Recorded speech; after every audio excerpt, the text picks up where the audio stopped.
The assessor, John Vickery, is here. Welcome, John.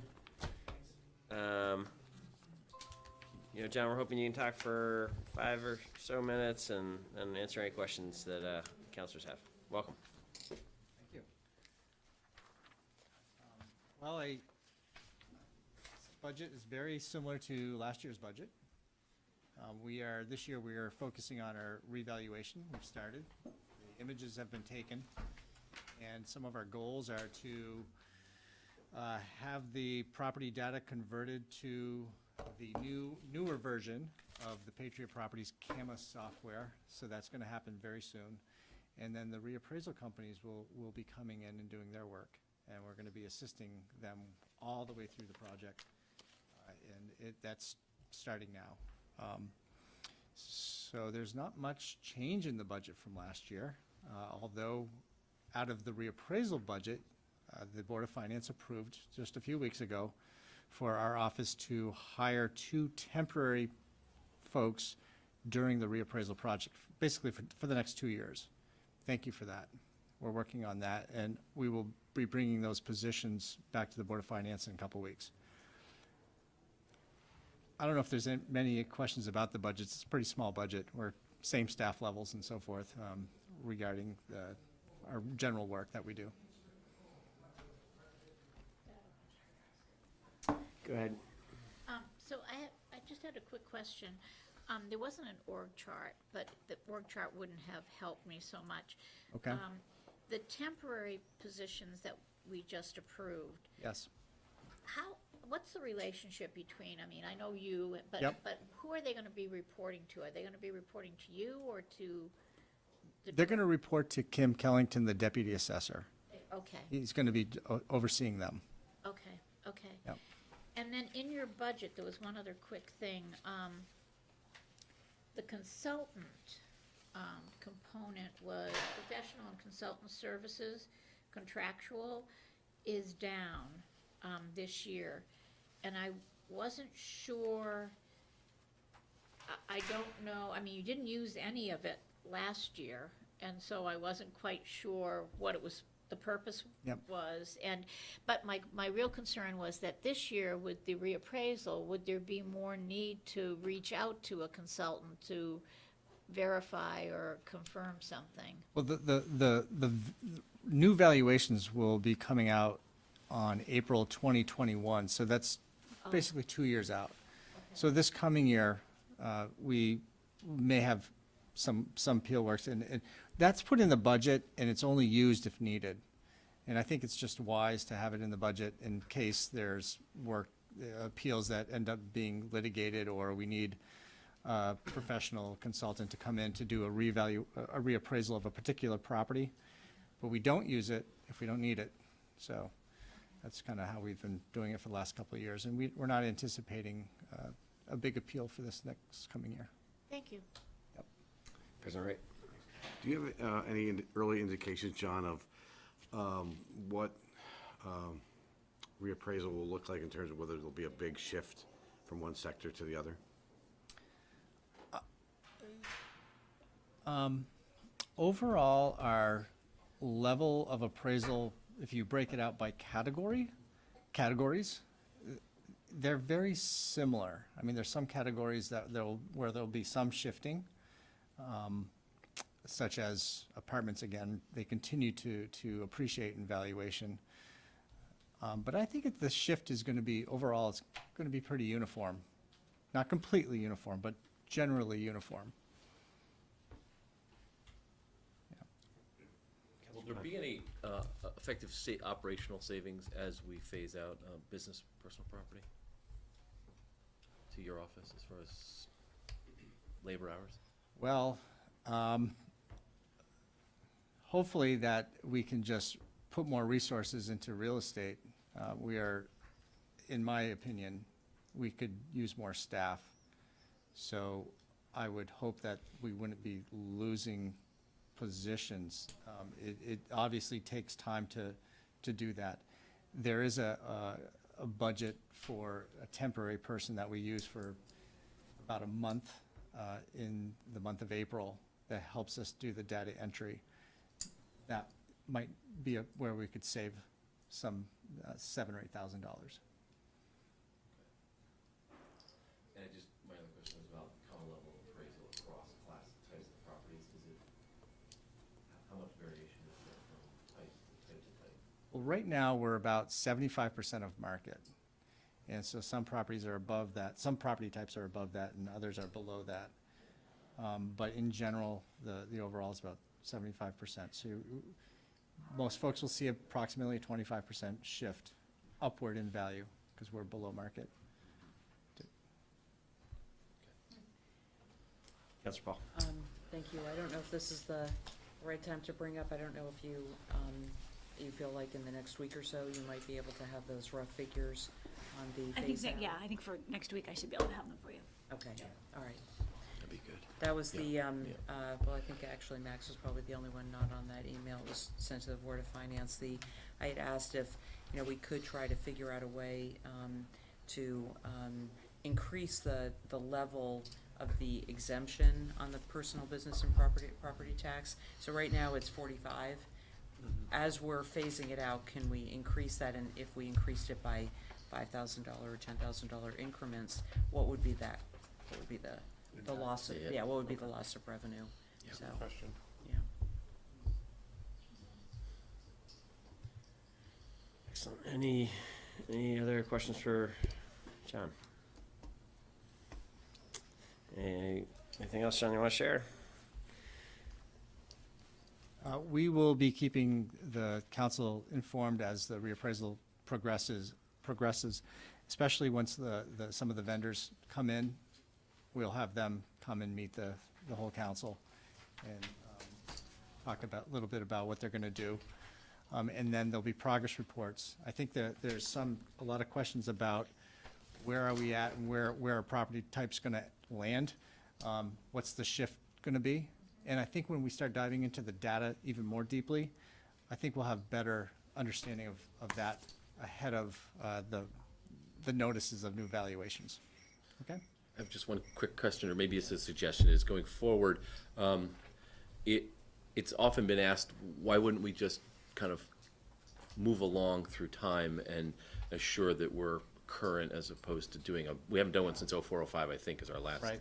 So maybe you could, not tonight, but maybe a brief memo on what's the advantage of doing it the way we're doing it versus a more regular, frequent, periodic assessment that doesn't hit people quite so hard. Yeah, that method is done Used, yeah. all around the country, not in every state or municipality or county. That's how assessing is done. But it is pretty popular, and it seems to be the trend. We'd have to readjust our staff, and there's a number of things we'd have to do, but we could head in that direction in the future. Just something worth looking at. Yeah. Thank you. Max? Is there, one of the things I'm concerned about is this kind of sneaking up on people a little bit, so I'm wondering about publicity of this, because this is gonna be a big thing where people are gonna get, either way, they're not gonna be, probably gonna be very happy with it, but if they know that it's coming as opposed to if they find out at the last second. So I'm wondering how you plan on using this lead up to let people know that this is coming and that we're doing this and that this isn't coming out of nowhere. We've been planning this for a while. Yeah, talking in front of the council, that's a public farce. Talking in front of the MPAs, I think is a wise idea as well. The internet and we're also going to be sending letters to folks telling them what we're doing and asking them for some information. We want the taxpayer to have a little buy-in. So the letter will involve, here's what we're doing, here's the company that's coming. Please take a look at your property data and let us know if there's some issues with your property data. And then we will examine that, and sometimes that'll trigger an inspection, and other times, if it's would be a correction made. But I think that gives them information, it gives them buy-in, and then we'll put out letters of valuations later. And all this information on each individual property is online, and I think most everybody knows that now. We have very few visitors at our office because everyone goes online. So that information will be put in front of folks. So people know. People should know. Can I just, Thank you very much. Yeah. part of the contract with the consultants that are gonna be working with you on evaluation was to do some of this outreach too, right? Right. Like, they do this in communities and they have kind of All right. processes. Yeah, and they have, Thank you for that clarification. That's helpful. yeah, we'll do that for sure. Okay, great. We will close out the assessor part of the presentation. Thank you, John. And next up is Burlington City Arts. Welcome, Doreen and Sarah.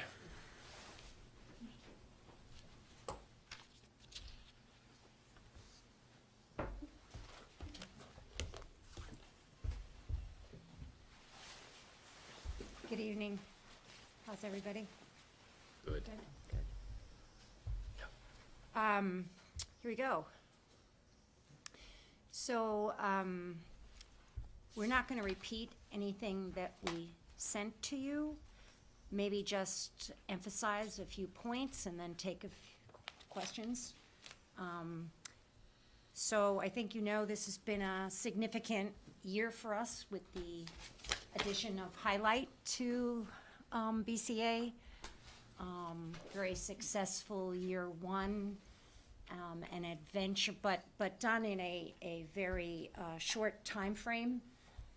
Really took the mantle on in the fall and accomplished this in kind of unimaginable time frame, but beloved by the city and by the artists community and creative community, as it's become a very decentralized festival now and brings, in fact, we're out today to the community looking for proposals. Our RFP has hit the streets today. So this year, we're gonna have a lot of time to bring new ideas forward and to work with various both venues and artists. So it's looking forward to this year, but it's definitely a challenge.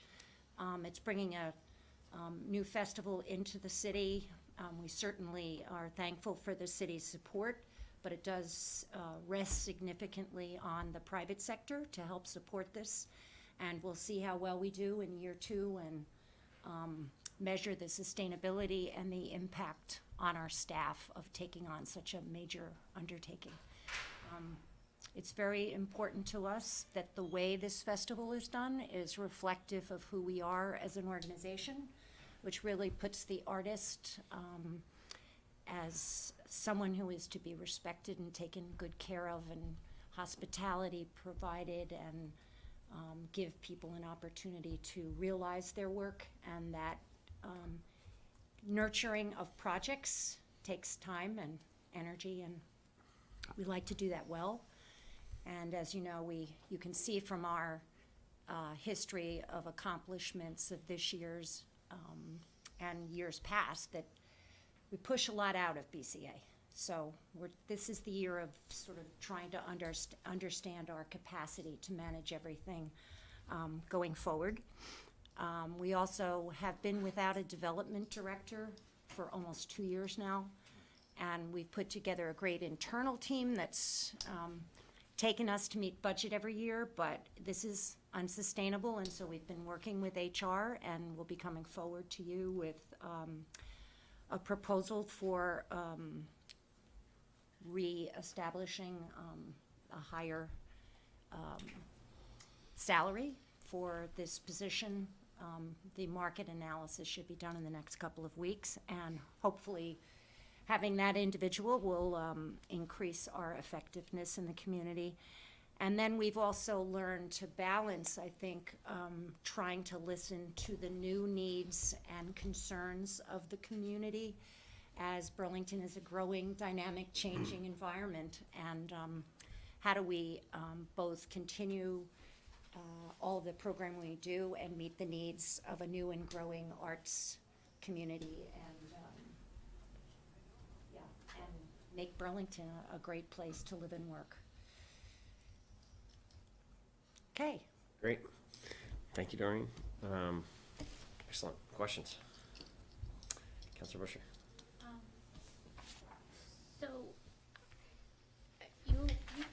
well, you know your budget best, but I couldn't figure out, there was a line, 7730 for scholarships, Yes. and is that, are there other scholarships in this budget that I just can't find, or that seems like new money and it was never So- there before, and could you Yep. just speak to that? Yeah, we are changing our accounting practice for scholarships. In FY20, we've been working with the other cultural departments on some collaborative projects related to scholarship programming, and so we're following Parks and Rec's accounting practices more. In the past, essentially what's happened with our scholarship fund is it showed up as a reduced income line. And in the future, what we're going to do is actually journal entry it as an expense into the income line. So the income line will actually show the full participation of all participants, and then the scholarship line will show as an expense that it correlates with that. So it's not actually an added expense, it's just, or it's not a net increase, it's a wash. It's a better more appropriate accounting practice, and it for- allows us to actually see the impact of every person that is in the program. Okay. So I just had a couple of other questions. You know, I know donations still drive your budget a lot, and, so this, when it says 2019 actual, what date is that in 2019? Whatever date is printed at the bottom of the piece of paper. So I think it was the 15th that I ran those. So the date on the bottom of the page, so 5/16/2019? Okay, so thank you. Your board donations, do you actually realize those and they're just late in the game, or what Yeah, we have happens? 2 significant donations that are pledged for the end of the fiscal year. Okay, okay. And then, well, one other comment, just generic comment. Well, one other question. Yeah, under top 3 to 5, 2020 goals, complete percent for art ordinance draft. Yeah, that's a Or- goal. Okay. I mean, we've begun talking about it internally in our department and with Okay. other departments that are, that would be involved in any capital planning. Okay. But we have not advanced, Highlight sort of got in the way of advancing that last year, so we would like to reinvigorate that process and bring forward a proposal for a percent for art ordinance for the city of Burlington. Currently, public art is essentially voluntary by the departments that are, not voluntary, but it's part of the budgets, but it's not something that is really codified in the city's ordinance like it is in other cities. And for the future, that would be something that I think would be important for the city to protect, for artist participation, and for the arts and culture and the positive experience of our streets. Thank You you. can make it 2% too, if you like. I just wanted to understand what it was, first Yeah. of all, yes, okay. Yeah. I'm That not, was there I'm last not- year too, I'm but- not stating any percent. Yeah, I need to yeah, yeah. better understand this. The last thing is you started off with highlight, and I'm glad you're willing to do it again. Thank you, thank you. But I felt that it was the best-known secret in the city. People that I worked at the hospital, and I felt like I personally ran around trying to tell 6,000 people about it, and nobody knew about it. And so what I would say is that I think there's a great interest if they know about it in advance. You know how to do your business best. I think that it was not well known, and so some people didn't come because of that. And so I don't know what to anticipate this year, if it's better known and going to occur. But anyways, those are my A two. lot more time, we have a lot more lead time to put the marketing campaign together. And the and partnerships, like that was actually, we Yeah. did try to connect with the hospital and just to reach out specifically to hospital staff, but the timing was too short. We just couldn't get that to work for them. Okay, so thank you. Counselor Tracy. With Highlight, are you thinking of continuing to partner with, who is it? Signal Kitchen? Yeah, are you gonna continue to partner with them, for this year? Cause I thought that they brought just a different creative lens, and I thought that that was really cool in a way that engaged people that may not have wanted to engage with, the first night stuff before, so I would love to see that again. Yep, Year two. yeah. It's great. Yeah, it's a great partnership, and there's a really nice integration with their team and our team. They work well together. For sure. Yeah, thank you.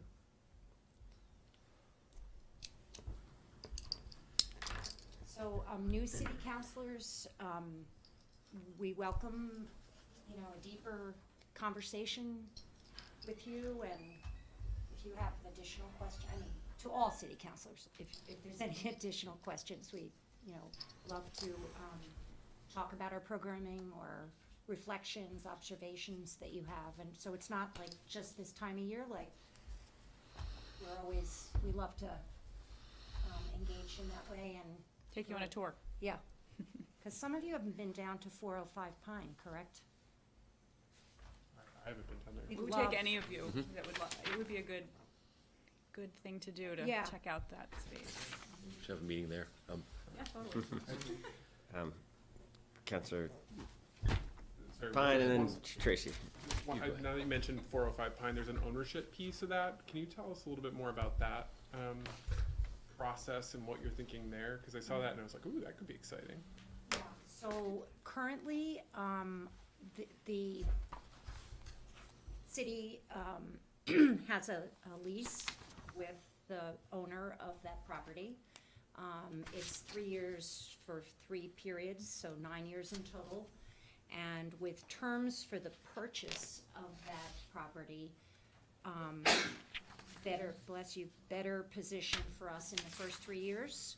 So our foundation is doing the work with a feasibility team to figure out if we can purchase that property. And We, the develop- foundation. We, the foundation. BCA Foundation.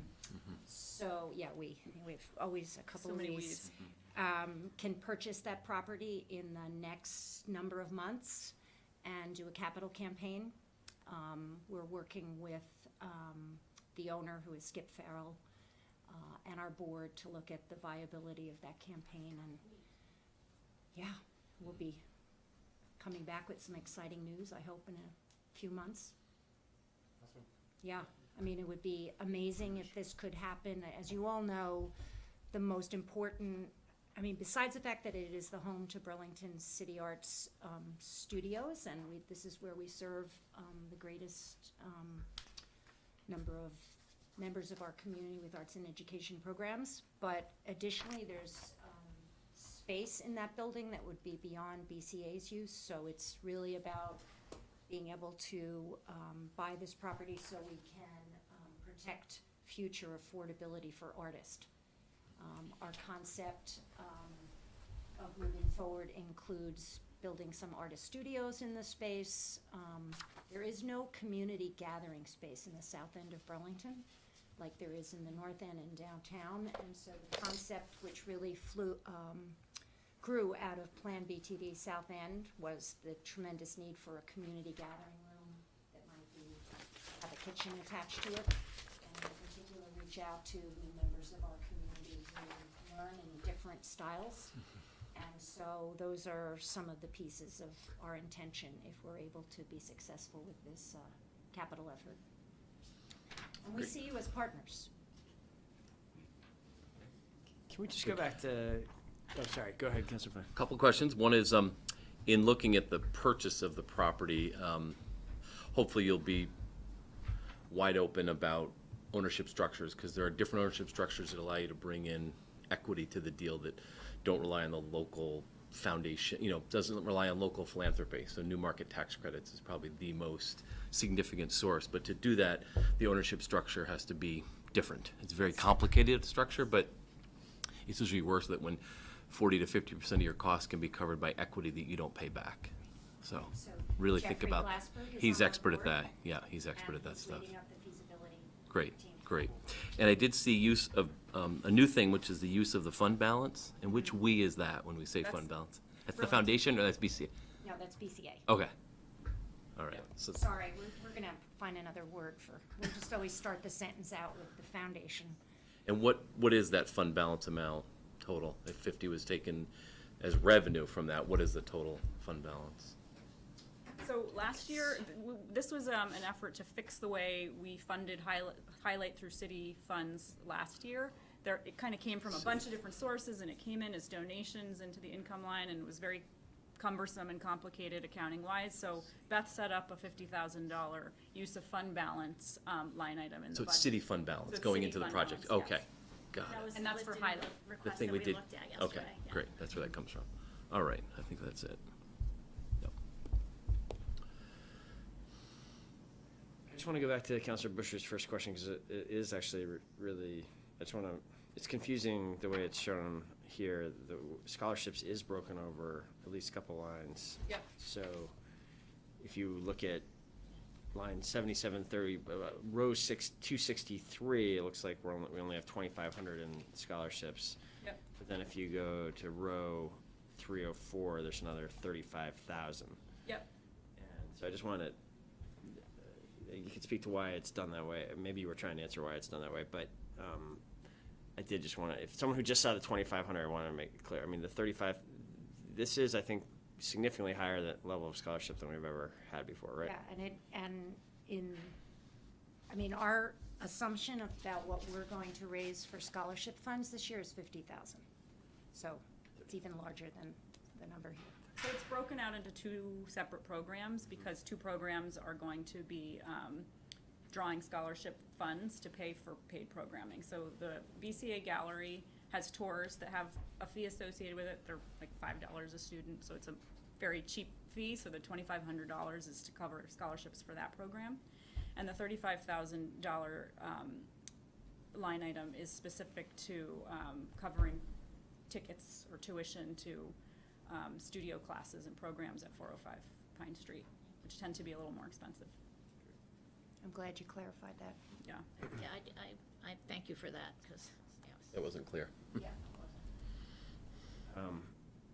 And, you know, we talked about this a little bit for those of you here for the parks discussion, but not everyone was here, and I think it's just worth repeating. So, I mean, this, I'd say one of the clear, one of the things that came out of last year's focus of the BTV stat effort on just sort of equity questions and equity metrics was this kind of flushing out of there being really different populations being served in the free programming versus programming that there was fees being paid for. So that has sort of sparked these cultural departments working together more and greater attention on trying to make sure we're serving all kids with these programs that are, you know, these city programs that are, yeah, and so the scholarships play a key role in that. It's not just the scholarships, though. I'd say it's also there's a change in greater attention to recruitment opportunities. We're, for example, now at the Pomerlow Holiday Party, which we've had for 35 years, we got a whole bunch of kids this year into BCA and really parks classes this year. And next year, I want it to be more BCA classes too. Just by having sign-up tables and the scholarships available right at that event, we're trying to get better about whenever the city's having events, whether it's a police barbecue or you know, this arts evening that BCA has every year for fourth graders or for art students, that we are proactively signing kids up. So something to watch. We'll have more conversations about it in the future, but.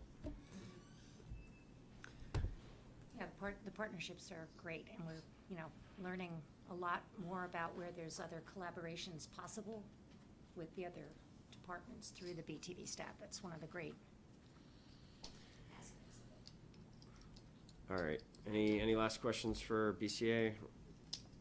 All right, excellent. Great job, guys. Thank you. Thanks. Up next is the Church Street Marketplace. Welcome, Ron. Thank you.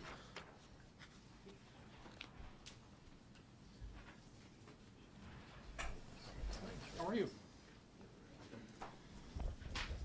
Excellent. So you ready? Right. A lot of you have seen this information before. I'm just going to go through it very quickly. We keep track of retail sales. You can see these are statewide numbers. Burlington is the green, so about midway down. You can see that we had a little bit of a drop around 2017. That was the reduction of stores in Burlington Town Center. Let's go to the next slide if you don't mind. And rooms and meals taxes for Burlington, they continue to go up. So that's a good trend. Let's go to the next slide. We just want to show you that what we're doing is we're trying to understand what's happening in the downtown district versus what's happening on Church Street and in Burlington. So with help from the clerk treasurer's office, we're actually breaking out the numbers of meals and alcohol, both for the DID and for Church Street. To give us a better idea, we can look at events and activities by quarter and see how, if things worked, didn't work, and we can push this data out to our food and beverage businesses.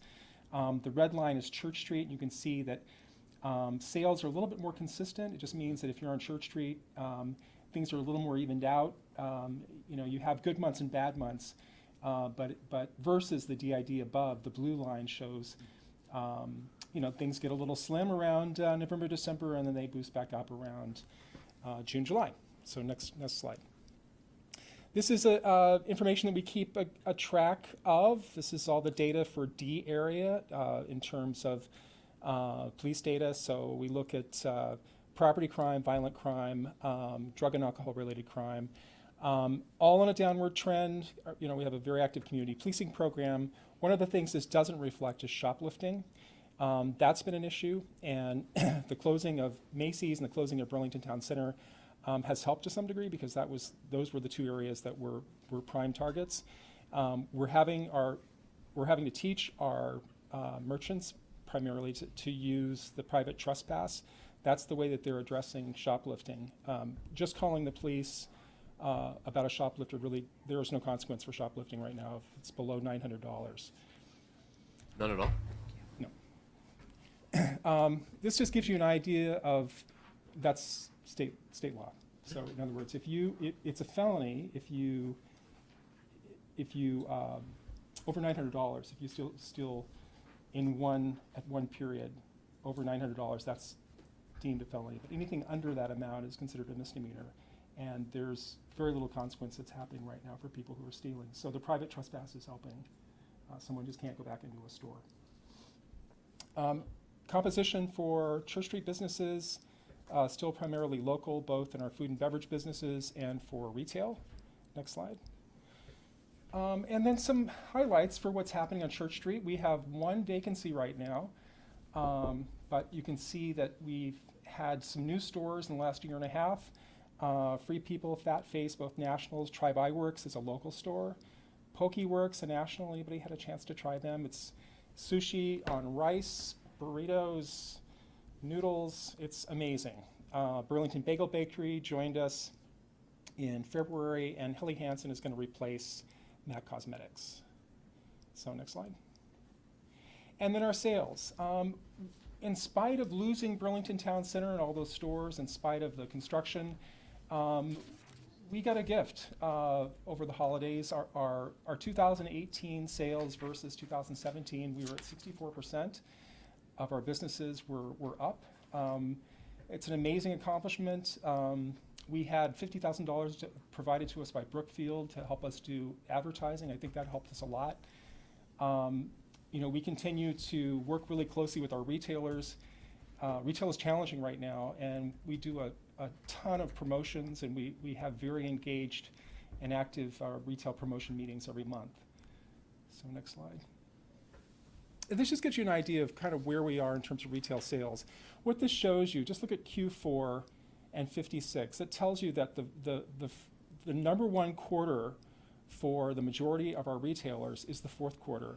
That's a good sign. What it tells you is that we're still predominantly, and again, I'm knocking on wood here, locally focused. When your holiday season is your biggest time, that is usually an indication that you're doing well with your locals, and that's, thank God that's there, because if you're relying too much on your tourists, and when gas prices go up or there's a recession, then it puts you in a bad place. So we still have a fairly good balance of Vermonters, Burlington residents, Chittenden County residents, and then tourists. So next slide. And this is just our annual customer service survey. We do this every year. We've done it every year since 2005. So this gives our retailers and restaurateurs a chance to rate us. It's our report card. It's a way that we can get feedback. And go to the next slide.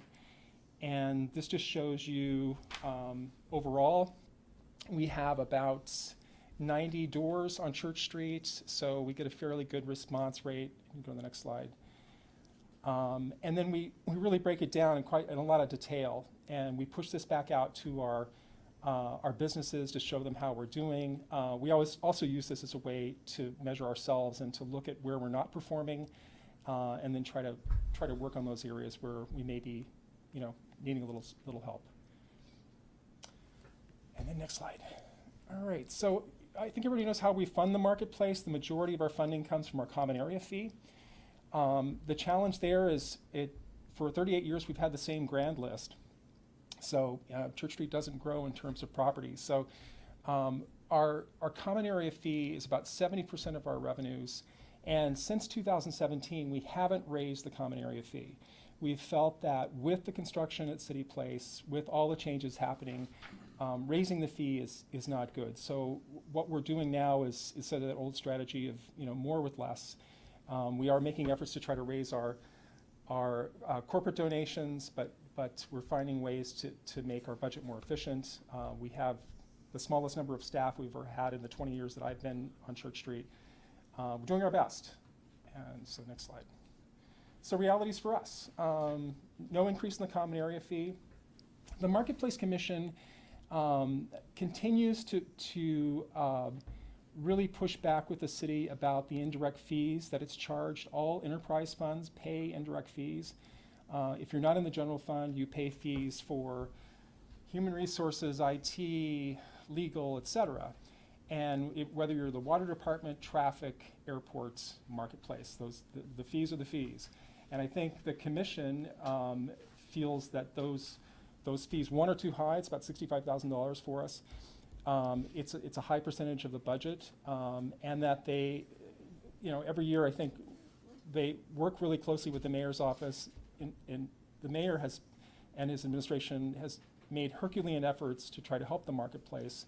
The confines or the restrictions of the charter really hamstring the city's ability to help the marketplace. We're not able to use tax dollars for our operating budget, but we have found all kinds of ways to try to help the marketplace, and this year has been no exception. So the next budget you'll see, let's pop to the next slide. So this just shows you every year our commission, they create a budget that shows about a 50% cut in indirect fees. And that's not realistic, but they come to you and say, okay, this is the budget that we want. We don't believe we should be paying all these fees, and they sort of cut them in half. And the administration, we try to find ways to sort of right that ship. But again, this is the commission's budget for FY20 and the mayor's recommended budget. We still get the same. The mayor's recommended budget yet. Okay, but The CAO's recommended. okay. But I just want to make the point that this is an area that they continue to be concerned with, and I think that this is, efforts are made in earnest to try to make this work for the marketplace, and it's hard. I know Beth, there's other. Yeah, I think we've decreased them a bit this year. Right. For some, we've increased what we're paying for snow clearing to make sure we're fairly compensating for efforts. So in the last 5 years, the administration has found ways to reduce our electrical budget. They've found ways to help us get access to capital, and they've done things that just everything they possibly can. But again, the charter really puts a lot of restrictions on the marketplace's ability to both do capital improvements and also for some of our operating costs. So And the direct fees are calculated based on real cost. Right. It's not like we're not marking up, but it's for IT, it's for the insurances and Right. liability insurance and things like that. It's two costs. Counselor Paul. Thank you. Thanks for your presentation.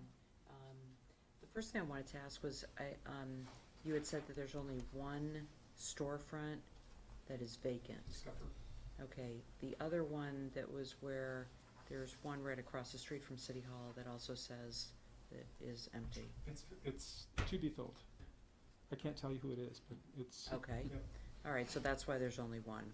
All right, and then I was curious to know in 2018, there were in 2017, 18, and 19, there were advertising revenues that came in,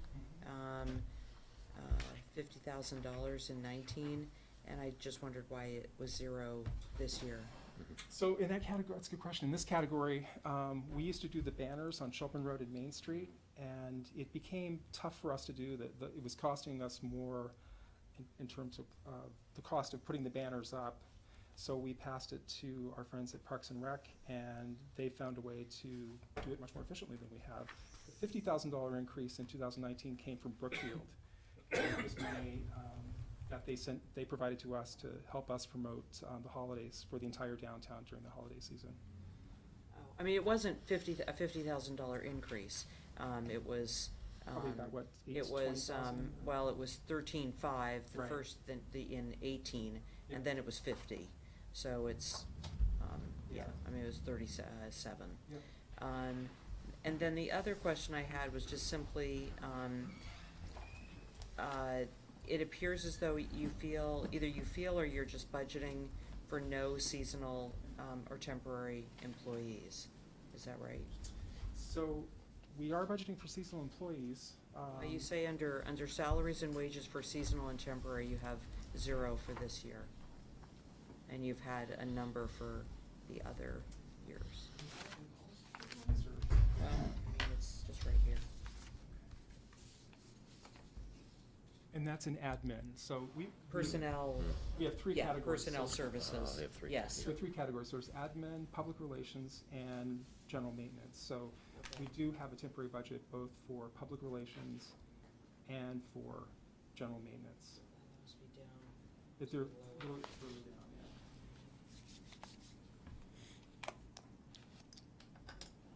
Oh, yeah, you have 30,000 yeah. for personnel services for, public relations. Right. I And see. if you go a little further down, there's a fairly substantial budget for temporaries for our maintenance department. I missed that. Okay, great, thank you. Okay, I got President Wright, then Counselor Busher, then Counselor Pine. Thank you. Ron, in the past, we've heard passionate pleas from people like the owner of Muddy Waters, and I've talked to other business owners in the downtown area about aggressive people causing myriad of problems downtown, including they're very concerned about hurting their business. Is that problem getting better, the same, or worse? It's a great question. I'll answer it by saying there's more people involved in addressing the situation. I would say that behavior, if I were to compare the level of behavior in 1998 when I got here and to where it is today, things are much better. And if you talk to police officers who've been around, it's definitely better. But that's all relative. For people that haven't been around, their perspective might be different. What I will say is there's more mechanisms in place today where people like Mark at Muddy Waters can go to try to address problems. There aren't a lot of ways, there aren't a lot of tools in the police department's tool bag to be able to address some of this behavior. So we have to get really creative, and we have to find ways to work with our social service agencies, to work with our merchants. It takes a lot of work. And we meet every week for a safety and security meeting where we bring the police department, social services together along with merchants. And if a merchant has an issue, they can come to that meeting and we can problem solve with them. And so we use a lot of problem solving, community development type strategies to try to help individual merchants with individual problems. I know I'm not giving you a really clear answer, but I'll just say that we've got more people involved and trying to work through a solution than we've had in the past. So it continues to be a significant concern, because I've talked to a number of business owners who have told me about the concern, and what I see with my eyes is, Yeah. it seems to me a growing problem. Yeah. We keep, you know, and I think it's really important to, the glass is half full here, and I think this is a downtown, this is an urban area, and if you look at other cities across the country, they're facing far greater problems and far challenges than we have, you know, and we have to keep that in perspective. I know that we have very high expectations for our downtown. We aspire for it to be great, and we should have those aspirations. But the reality is, you know, we have the laws that we have from the state. We've got what we've got, and we've got to make the best of it. And I continue to feel optimistic because I know people are willing to come together. You know, we have good relations with the police department, good relations with our social service agencies. We work really hard, and we actually know the people that are having problems. We know them by first and last name. We know what their issues are. We're a small community, so we can really focus. And there are some people who are very service resistant, and there's some who are real miracles. You know, we're able to get them to a place that's very positive. So I'm going to give you a really hopeful message. You know, I know that you probably hear some negative, but I continue to be optimistic and positive. So. Okay, great. So we are 5 minutes over already on this, just so everyone's aware. Let's keep going with the questions, but let's try to move through them as quick as we can. Councilor Busher. So one question I'll ask you outside of this meeting. Okay. Okay. But the question for you or for the CAO is got to do with line 6350 under general operating or whatever. And it has to do with advertising, which has been cut by $33,000, which I thought was odd to cut advertising at this critical time. So I wasn't quite sure why that happened. And it might be another scenario where there's another advertising that makes it whole, but so what was budgeted was 121,000 and you spent 116,000, and this year it's 88,000. And I'm concerned. Yeah, and as you should be, I would be too. But what's great is we had $50,000 that came from Brookfield last year, which I don't think we'll receive this year. So that we will still have a good, substantial budget for advertising, because if you have to look at FY17, 18, and 19. If you look at FY17 budget, we're actually going to be spending. Does that make sense? So, yes, and Yeah. I understand what you just said. I'm still concerned that the numbers you showed were good numbers, I mean, considering what's going on downtown. But I think it took all of that advertising to generate, I may be wrong, but so I'm concerned that we aren't gonna have that same level of advertising. I'm just identifying that as something that I think needs a careful eyeball. Thank you. So one way to address that is we're looking at a digital advertising program, and we're pulling some money from other areas to do that, just that very thing, because we agree with you. The 50,000 was great to have. We may not get it. We're going to try to find ways to Well, I think compensate for it. absolutely should get it from them since they've delayed the project. Period. Right on. I'm with you. Okay. Councilor Biden. Yeah, the capital improvements is virtually non-existent in your budget, and I know that that's a big struggle. Rather than debate the recreation of the downtown improvement district again, what about bringing forward a proposal to deal with that part of our charter limitation that says basically we can't use general fund dollars to support the infrastructure capital improvement needs? So that would certainly be a narrower request to the public, I think, to the voters, maybe next March. It's something we should think about as a way to get this, because having zero in capital improvements is definitely for a 5 block, 6 block, 4 block, but it feels like 6 blocks.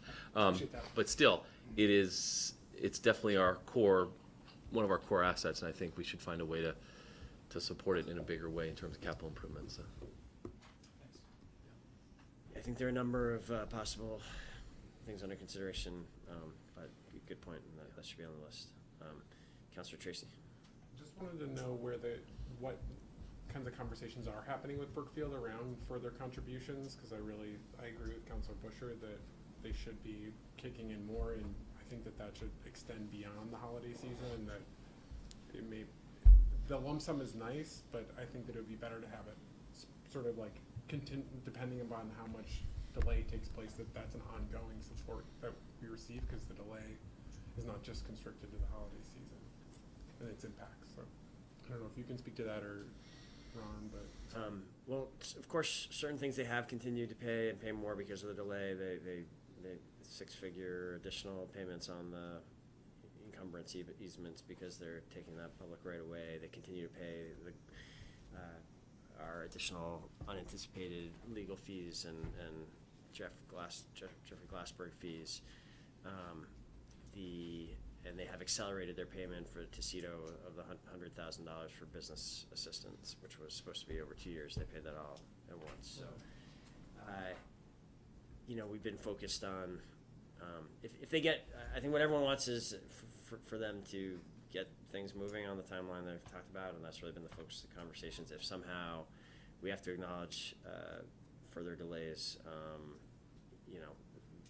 that's that will be among a whole bunch of things we want to talk to them about is making additional payments. The question of whether, even if things are, if construction is underway, of course, there will be more activity going in the downtown. You'll have hundreds more people coming in, and that will be just the act of construction will add some activity and vibrancy to the downtown. I hear the council's request that we talk about the upcoming holiday season as well. I understand you're saying something different too. So, they're not. I think that's the full current conversations going on with them. But I hear your point. All right, thank you. Okay. Thanks, everyone. All right, thank you, Ron. Great. Next up, historic moment. First time ever, Department of Permitting and Inspections is proposing an FY20 budget. I don't know if we did get word yesterday, I believe it was, or at last few days, some point, that the legislature has signed off on the charter change. So we simply the governor's signature, and this department can actually, and then I think a few further actions from you, like passing a budget, the department will actually exist. So we're getting closer. Welcome, Bill. Brian Lowe's here as well, who's been instrumental in this. Go for it. Great, thank you. I wanted to start out the presentation with a key component. This was a photo that was in the presentation that you received, but this was the lean training that we did a few months ago at 645 Pine Street in the conference room. It was when we got all the staff members together, the people that will be the permitting inspections department. It was the zoning team, the trades team, and our code enforcement team. And the key part of that is that we're not just going to be co-locating. The mayor has pressed to make sure that we're working on process improvements, and we've tried to be true to that word. This was part of that, looking at both the current and future state for this department. So this was a process that was put together by VMAC, Vermont Manufacturing Extension Center, did the training with us, but these slides were based on the work that they did with our staff. So the information came from the current process that we're using. This was a small addition for a homeowner. Projects that we looked at were 2015 because those were projects that were closed out already. An existing home where they're doing a small addition, about roughly $50,000 worth of work. And they were not DRB approved. These were administratively approved permits. So these were not the most complicated ones, but as you can see, this looks like a fairly complicated process, and that's frankly because it is. I won't go through every detail, but just to quickly highlight, it works from left to right when we get the requests, from the pre-application to the person submitting it to the planner actually reviewing it and potentially moving it forward or sending it back for more information. 15-day waiting period, getting the construction permits, then those permits getting closed out, and then the UCO request that our team does with a final inspection. Along the way, you've got those yellow areas where they need some improvement. And you have the red, which is the highest improvement. There's some pretty significant problems there. Many of these are actually things that the homeowner does, but we can do a better job helping them. I think that's where, for example, on the intake process, there's a 33% error rate, but that's strictly errors that the homeowners are making. Some of these are not that complicated. We think in a relatively short time, we can drop that down to a 10% error rate on their part, just by making the information simpler and queuing the applicant into the things that we find that are mistakes most frequently and checking for those before we actually accept the permit. Some of the other big improvements that you'll see in the next step are joining some of those phases. So I hope this looks a little bit more simplified to you, but to give you a quick explanation, that the first two boxes show you that the error rate drops to 20% on that, down from 33, and then when it gets to the planner, it drops from 10 to 5%.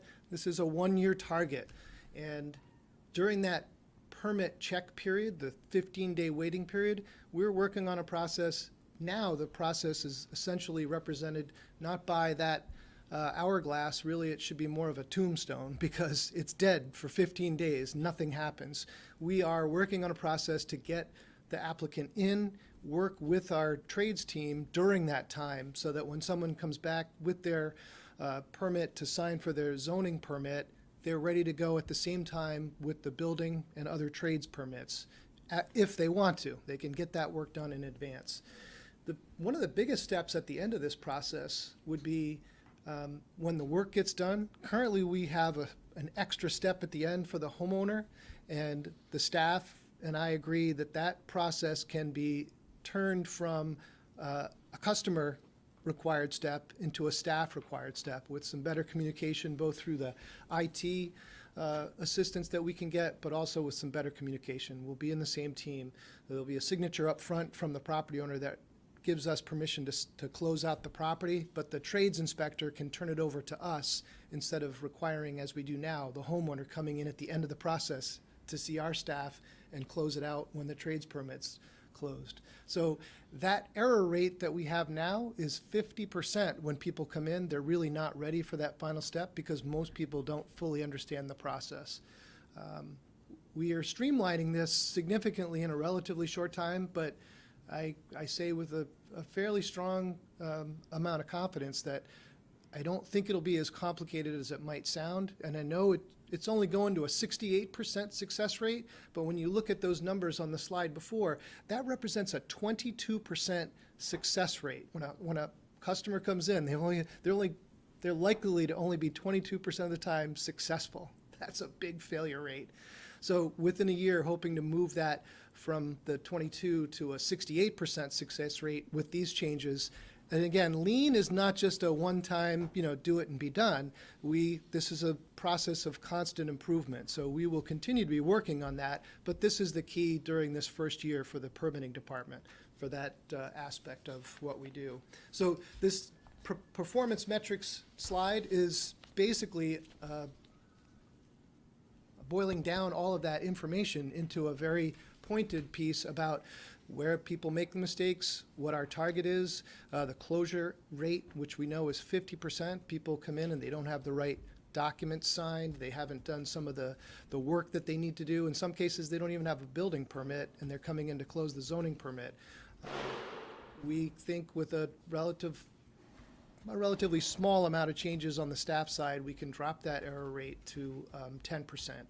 Again, some of these things will not be, we're not going to ever probably able to get it to zero because these are customer-based mistakes, but we think if we make the process simpler for the customer, they will make fewer mistakes. We'll move that first time right from 22, as it says in that bottom line, to 68. And we'll be working on benchmarks looking back in the last 5 years to create an average of that past 5-year performance, but those are still in process. We clearly know that these are all not good marks. These are all red because they're in a danger zone for us. We try to move them quickly to a yellow and then green to make them successful. You've seen most of these things before in previous presentations, but these are the things that the housing or the traditional code enforcement department does. The next slide tells you the core functions of the permitting aspects, both from the zoning and the trades processes. Now, those are things you've seen from David's team at Planning and Zoning at the top, and then Norm's team from DPW at the bottom. They're incorporated now into this department. The next slide has a organization chart that was not in your original presentation for a specific reason. We had had some negotiations with the union recently. Originally, we had proposed and considered a 3-manager position. There was some pretty strong opposition to that. The team felt that it would better function if that those 4 people remained separate from a separate division manager. We went round and round with a few different versions internally, with Brian and I discussing different options, and we think this is the best way forward, given the staff's concerns and the union questions about it. This would give me 8 direct reports as the manager, but it leaves Scott Guston in charge of the zoning team. He has 5 direct reports in the zoning group, which includes Ted Miles, who's currently part of our code team, but he does zoning enforcement, so it's naturally falls in the zoning team, and Charlene, who's the zoning administrative assistant that we have that currently is with code enforcement. And on the traditional code enforcement team, Patty is our case manager. She would be the housing manager in the new department, and her team is 6 direct reports strong. I do have a copy, Sharon. I saw you look, but I do have a copy of that if you're interested in the paper copy of that organization chart. So, sure. Yep. So the goals, I thought it would be important just to quickly point out, one, that's the slide that I just talked to you about with the metrics. Goal number 2, those were recycling improvements that move on from last year's, where we are still working on the enforcement side of the 7 target streets that we worked on. But in this case, we're sort of raising the bar a little bit by making sure we do all the streets. And a key part of the challenge with the recycling toter requirement that was enacted over the last few years, it had a staged implementation. And so by September of last year, it should be enacted in every rental property with 2 or more units, but Department of Public Works ran short of the actual toters. So they were behind on the supply side. Before Rob Green left, he made sure that they had gotten a shipment in. They are in, so it's time for us to get that, rally those forces that we can to make sure that we have as close to 100% by the end of this fiscal year. The targeting of 100% zoning permit closure on new permits that are expiring is something that will help us keep what's currently, we have a problem with older permits that we're trying to close out. What we're trying to do with this goal here is to, as these new permits that we've issued are starting to expire, try to get that down to 0. So we currently average about 85% closure for the zoning permits as they're expiring. We're going to be targeting the expiration date to do advanced notification and more direct contact with property owners in the upcoming fiscal year to try to get that close to 100% on the new zoning permits as they're ready to expire. So again, the budget is set to help us preserve staffing. It keeps the division's expenses maintained where they were previously. So I had the great assistance from David White and from Norman Baldwin in putting together the division's budgets for the zoning team and for the trades team. I would have had a lot more trouble doing it on my own, but they were a great assistance. So that maintains where they were previously, but moves them to this new permitting inspections department. And I feel very confident that as we are more efficient with the permit closure process, that will produce a consistent and a reliable revenue. It's somewhat irregular now because we don't know or can't predict necessarily when a property owner is going to close the permit out. But if we're the ones that are tracking them, I think in the future we'll be able to more closely predict what is going to be happening in the coming months and the coming years. So the fiscal changes are similar to what you've seen in my previous budgets. Most of what we're doing is based on, the staff members themselves, salaries, benefits for employees, and the drivers are the transition. You'll see 100% increase because some of these staff members were never a part of this department. So it's the transition.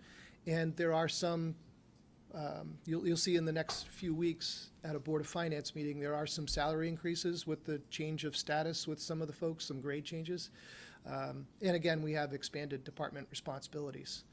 On the revenue side, we've got strong construction economy, and I think what David and Norm have laid out and my projections, I feel confident with.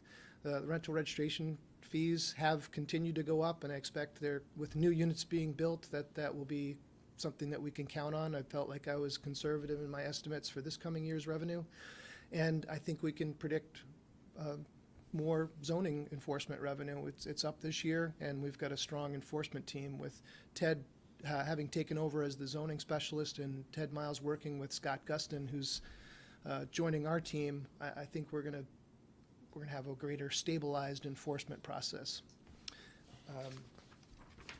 So the goals help us for the coming year. The one-stop shop model, I think, will be great, not just for the citizens, but for the staff. But it should make budgeting more predictable, as I mentioned. I think the rental market is improving, and we've seen that revenue growth this year. We expect it again next year. And again, the zoning enforcement revenue will grow, confident of it. You're just saying this more around, we're increasing the number of rental units. Every time we increase rental units, that generates revenue. Right, as a new property comes online, those units get billed for the upcoming year. And we are, we're definitely gonna meet our target this year, and I'm pretty confident we'll meet, or we'll exceed next year's target. Councilor Pine, then President Wright. Yeah, the rental registration fee is one that I'll sound a little bit like a broken record, but I will say it over and over again, that it was really intended to fund the core service of rental housing safety to protect the tenants from the buildings they live in.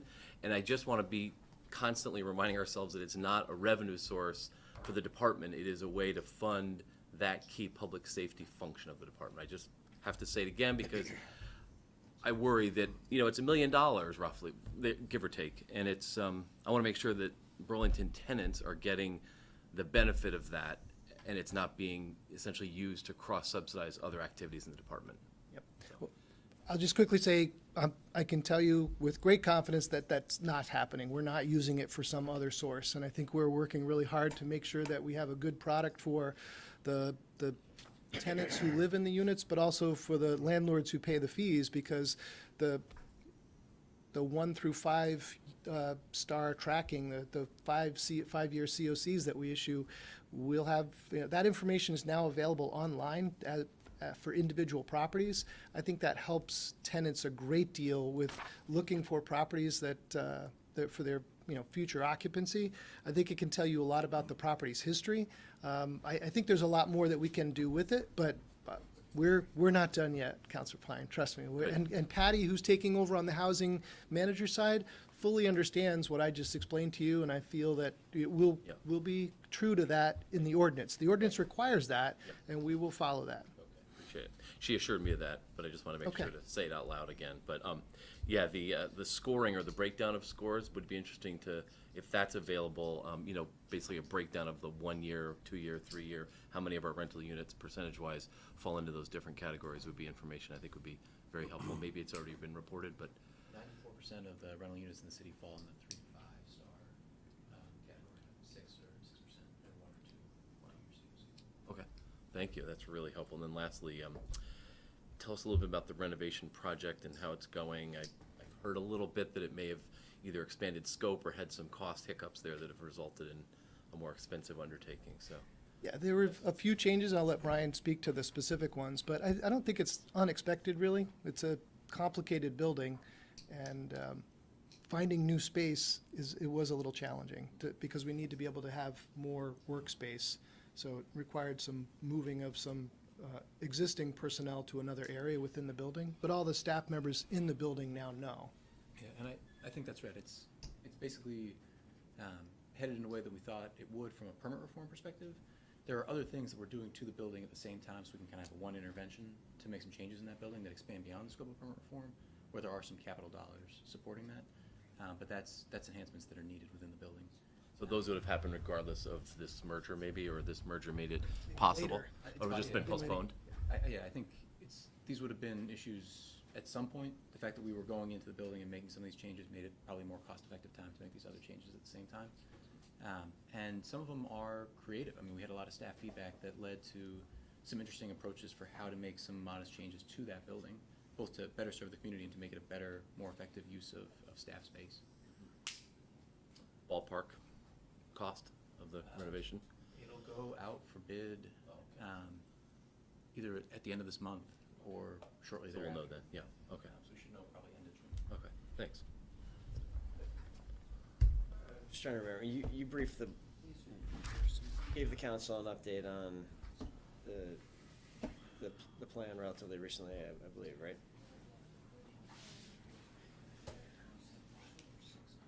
So it was to do the design, so Martha had brought forward to Oh, have this the might be when I was on architects do maternity that. leave. Yeah. Okay. Yes, there's a, Architect. Where she I just just went want through that.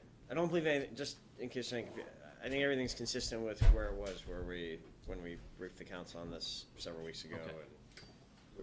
And it's not like there's Still been the a same, scope the scope shift. hasn't changed, okay. No, there was that decision that you guys signed off on of putting we are taking a small section, there's a small addition essentially of the conditioned space into the loading dock area that is gonna allow, that there's gonna be, basically for the water department, right, that it is going to, effectively what it does is it allows us to, it creates more staff space in the northern garage space, the current northern garage space of the building. That's gonna allow, as the mayor says, some of the water distribution operators to move back to Pine Street.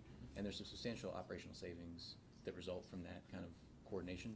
Yeah. That's not directly related to permit No, reform, it's not, but it's yeah. an opportunity that permit reform kind of opened, and so. So that is part of this scope then, really, because it'll Yes. all be done, okay. It's part of this All right, design. that's So good, to yeah, do it once at one time. yeah, all right, thank you. President Wright and Councilor Busher. Bill, you might be surprised to know that I'm excited about the one-stop shop happening and the rest of permit reform. Can you just remind me the timeline on that? When do we expect to have that, the one-stop shop zoning, building, and code all together? So we're looking to start the actual department for the start of the fiscal year with this budget. The co-location will take place as soon as we can get the construction bids in, and we know, well, I mean, we expect it's gonna take a few months of construction, but we're shooting for the fall. And then the streamlining items that you mentioned? That's will actually happen? been in process over the last few months since we did that training in January. So part of it does require the staff working together, and so the things that we can do before we're physically located together, we will, and the things that we can do after, we'll get them all done by the fall or early winter. And will those streamlining efforts result in, I mean, the thing that I've heard from homeowners over the years many times is the different hoops they have to go through that sometimes seem unnecessary, as you mentioned, and expensive. Will this result in savings for homeowners when they're trying to improve their property? I think so. I mean, like, just the last step alone of not having to come down to request the CO should effectively be an automated process when we start that. That saves them an extra step, either coming here and then having them send them to our department, but just in general, having one team working throughout from the city staff, I think we're bound to find a lot of efficiency in that and a lot of pleasure from the customer not having to bounce between different groups. One more question on a different issue.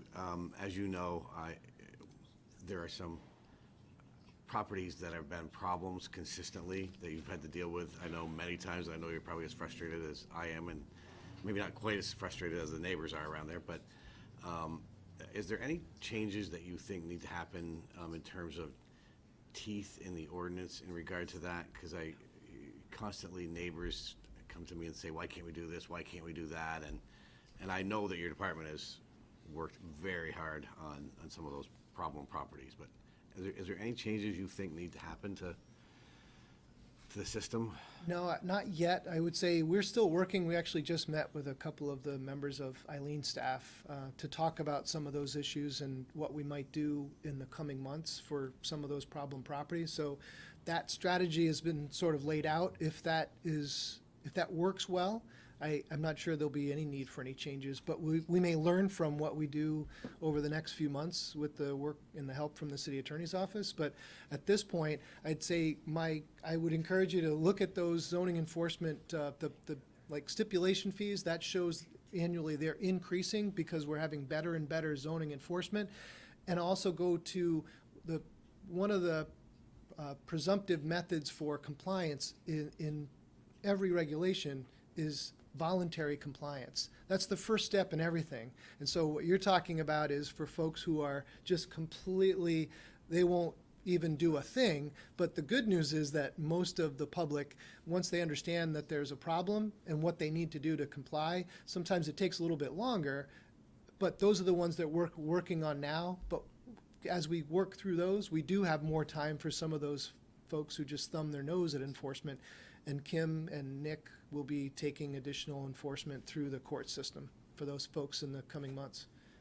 Thank you, and once again, thanks to you and Brian, Dave, White, and everybody else that collaborated and worked together on, well, collaborate and work together means the same thing, I think, on making this happen. Because, you know, that's, I know it was, for some people, it was giving up some things in there under their charge too. So, thank you. Thanks, First Right. And just to make sure it was clear, July 1, the vision is the new department exists, everyone working under one organization. So that takes place even before the physical changes to the building, which are projected for the fall. So, and really, like as that slide with the training shows, in many ways, Bill's already started the ethic of working together. I mean, that would have been very rare to have those people all assembled in one room before that, right? Exactly. I'm not sure it happened before. Yeah. So Didn't happen in the 9 years I've been here. it's it does feel like there's some benefits already starting to flow. So. Bill, no thought to retirement either. No. Oh, God, no. You But I- did just reappoint me as the town health officer last night. Not anytime, I mean, not anytime in the next many years, Steve. Wow, I don't know. Do I have to sign a contract? No, I don't. Although I did spend a week in Hilton Head, and I may have, last week, I may have thought about that a little bit, but no. The answer is no. All right, Councilor Busher. So this probably is for Beth more than you, but the employee benefit health insurance just reflects all the new it's gone up quite a bit. So it's a composite of the larger department and the tracking of, no, so what is that about? I mean, it's a lot more money. Yeah, we tend to budget it at the highest level in an organization, so now that all the staff, it's Okay. bringing in a lot more staff, so the cost is just moved with that staff. And if I was to, like, next year, look at the budget, would I really understand that the money, the 1.5 million and the 400 and some odd thousand for, from zoning and then from the permit, whatever it is, the inspection services, would I be able to figure out that that was a transfer or from DPW and from zoning here? There's no way in our system for us to reflect that. You would have to look at you would have to know how to look in the old budgets, and it's unfortunate, but So you can't, so that it's really, it looks like this money just dropped from the sky, and yet all I can say is it's in our budget, sitting in our system, we have notes, so we know how to track it, but there's no way for us to move it between. Okay. And then the last question is something for you, maybe. So in all this reorg, and if indeed the revenue and expenses are accurate, you have a $1.4 million surplus. This does not reflect, I'm sorry. Right. No, This does not reflect the cost of the real estate, utilities, IT. We don't charge that to general fund department, so that would be, particularly as the IT investment in this is going to be significant. So how would I know so this balance sheet is misleading, obviously. For every general fund department. Okay, but so how would I know if they were, how would I know what the true balance sheet was? We would have to change the way we do budgeting. No, I'm not arguing right or wrong. No, This no, is no, just I know, additionally I know. on it. We could come back with some estimates on what that looks like for the, kind of in a similar model that we use for the enterprise funds. When we're creating a new department, I think it's somewhat different, so for me, it would be nice to know that you're in the black when all is said and done. You know, I mean, anticipated to be in the black. I'm not saying how it will turn out, but anticipated.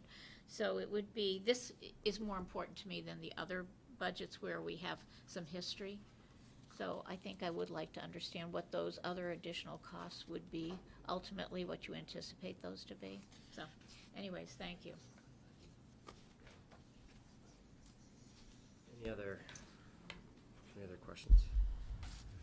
Counselor Paul? I'm not sure that this is a question, but just my attempt to publicly once more, like I've heard a few other counselors make a plug for the fact that, you know, one of the intents in the resolution way back when on the 5-star, what became known as the 5-star system, was to be able to use that data as one more tool available for landlord, not only landlord accountability, but for people who rent. That was one of the ideas behind it in the first place. And so I think at this point now, all properties, it took about 3 years, but all properties have now been gone through. There may be a few maybe like a handful that are outstanding, but there were 10 a few months, well, maybe a month or so ago. There's 231 that have gotten 1 star. There's 2,884 that have gotten 5, and then the others are all in between. I would still like to see that we carry through with the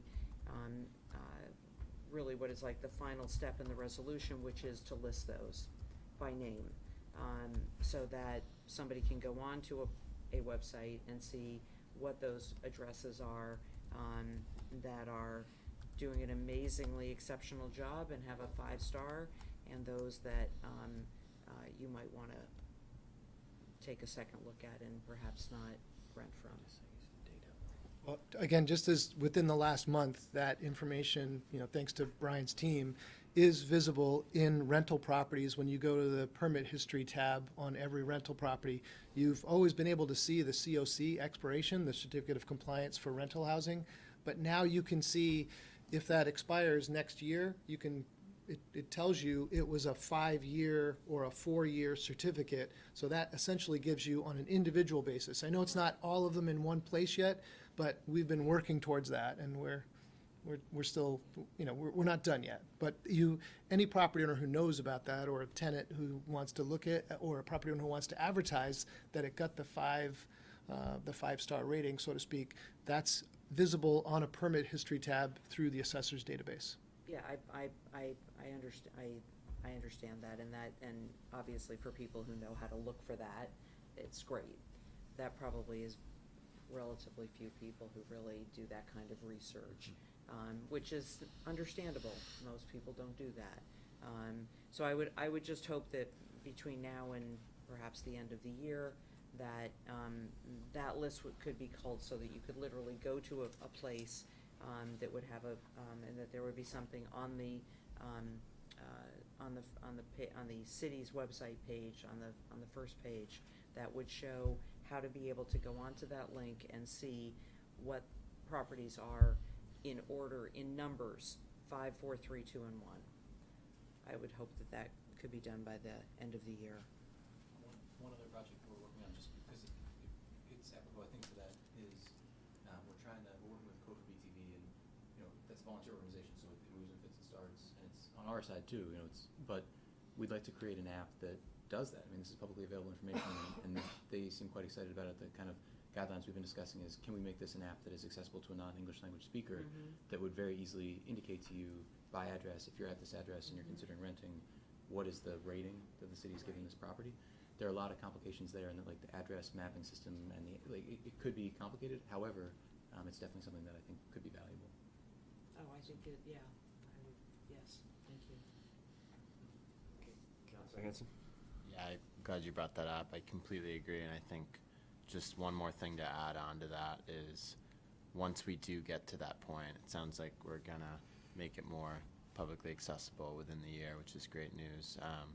I think that should be done, that should be rolled out in the most public way possible, whether it's a press release, front porch forum, just making sure, because sometimes these things kind of slide in and insiders know about it and try to tell people, but if you don't have that initial splash and that big news story and that big launch, most of the public will miss that. And so I think that would be a critical component of it, is going big and really pushing it out from day one. We'll tell you that all the property owners know about it, and we've used that as a tool to make sure they know. If they're a one, they know it, and they should not want to be a one. They should be looking to improve their property. So it's definitely a tool that helps tenants by improving properties quickly. Yeah, no, Well, that was part of the idea. Good. President Wright. Just a quick comment. I just want to be clear about what I was saying about retirement before. Is what I mean by that is, I mean, everybody has done a great job, the entire team, and Bill, I don't think anybody could. I cannot think of anybody that could do a better job in your position of handling people in really difficult positions that are, you're going to tick somebody off one way or the other, and I think the way you conduct yourself is a model for everybody in terms of dealing with these difficult situations, and just, I couldn't think of anybody that could do a better job. That's what I was. Thank you. I really do appreciate that. Great, thanks for saying that, President Wright. Okay, I think you guys are off the hot seat here. Thanks.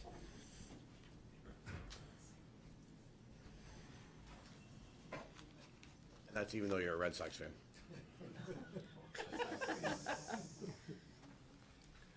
Sorry. All right, so we've arrived at what I'd like to think of as the most exciting part of the Just be 4 prepared for nights about of an hour. budgeting. I could talk forever.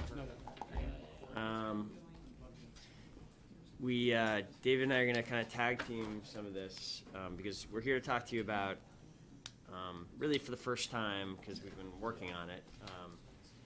I think the council's been aware that really for a long period of time there's been a desire a sense that as great as CETO is, it is not hitting on all cylinders for structural and funding reasons. And we have, for a significant period of time, we had a reorg when Peter Owens was the director. I think that reorg did address some issues, but ultimately I think didn't fully address what was being, the concerns at the time. During Noelle's time, she also started a strategic planning and reorganization process, maybe in part because of some of the issues we're trying to get to, ended up leaving, not getting this done and leaving before it was done. We brought in Neil for a 6-month period, who further advanced the thinking around a reorganization and strategic planning. But as you also know, left without that being complete. David and I, in the months since Neil has left, have tried to keep advancing the ball with the reorganization. And I think at this point what we have concluded is that we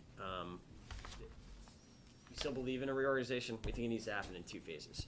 And we think an important first step can happen as part of the budgeting process here and address some of the most acute issues, sort of structural issues within CETO's budget. We think the new director, when they arrive, will have the job of phase 2, essentially. You want to say anything else to kind of kick things off, or is that? No, we'll circle right back to this. Great. So I want to spend the bulk of our time on. So you guys have basically, the budget that you have is sort of the stable state, like pre-reorg, as if we're just sort of continuing forward CETO as it is today. Okay. I think it's important if you guys follow me on this. The numbers that you have are essentially status quo.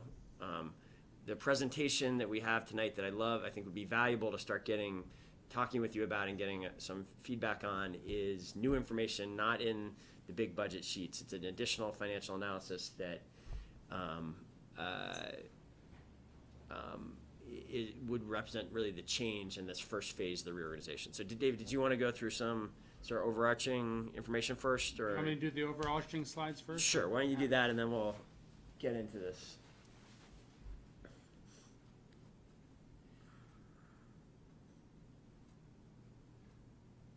Where are we? No. This is the reorg piece. So should we just dive right into that? Oh, I thought you meant this because it's an umbrella for. Okay, I didn't know if you had photos and stuff and other. Is there broader stuff about CEDO, what About CEDO's CEDO, doing that absolutely. you want to talk about? Yeah. If I can keep this cable.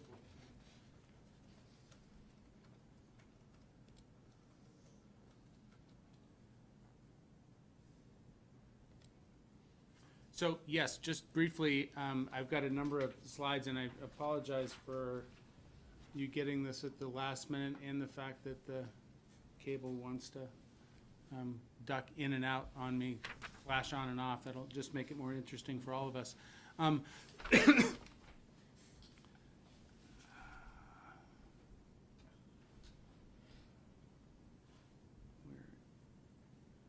we go. So, as the mayor mentioned, and as you're aware, that CEDO's been undergoing an extensive revisioning process over the past couple of years, and it's resulted in a new strategic plan. This is the vision statement that results from that strategic plan.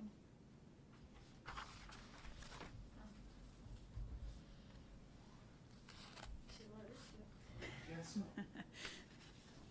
This is the vision statement that results from that strategic plan. Megan has the same problem. I've never had it before. Sometimes if you just turn off the screen and turn it back on. Turn off that screen? Unfortunately. It's the only solution I've found. to do it. Exactly. This that you're having to direct it to, David.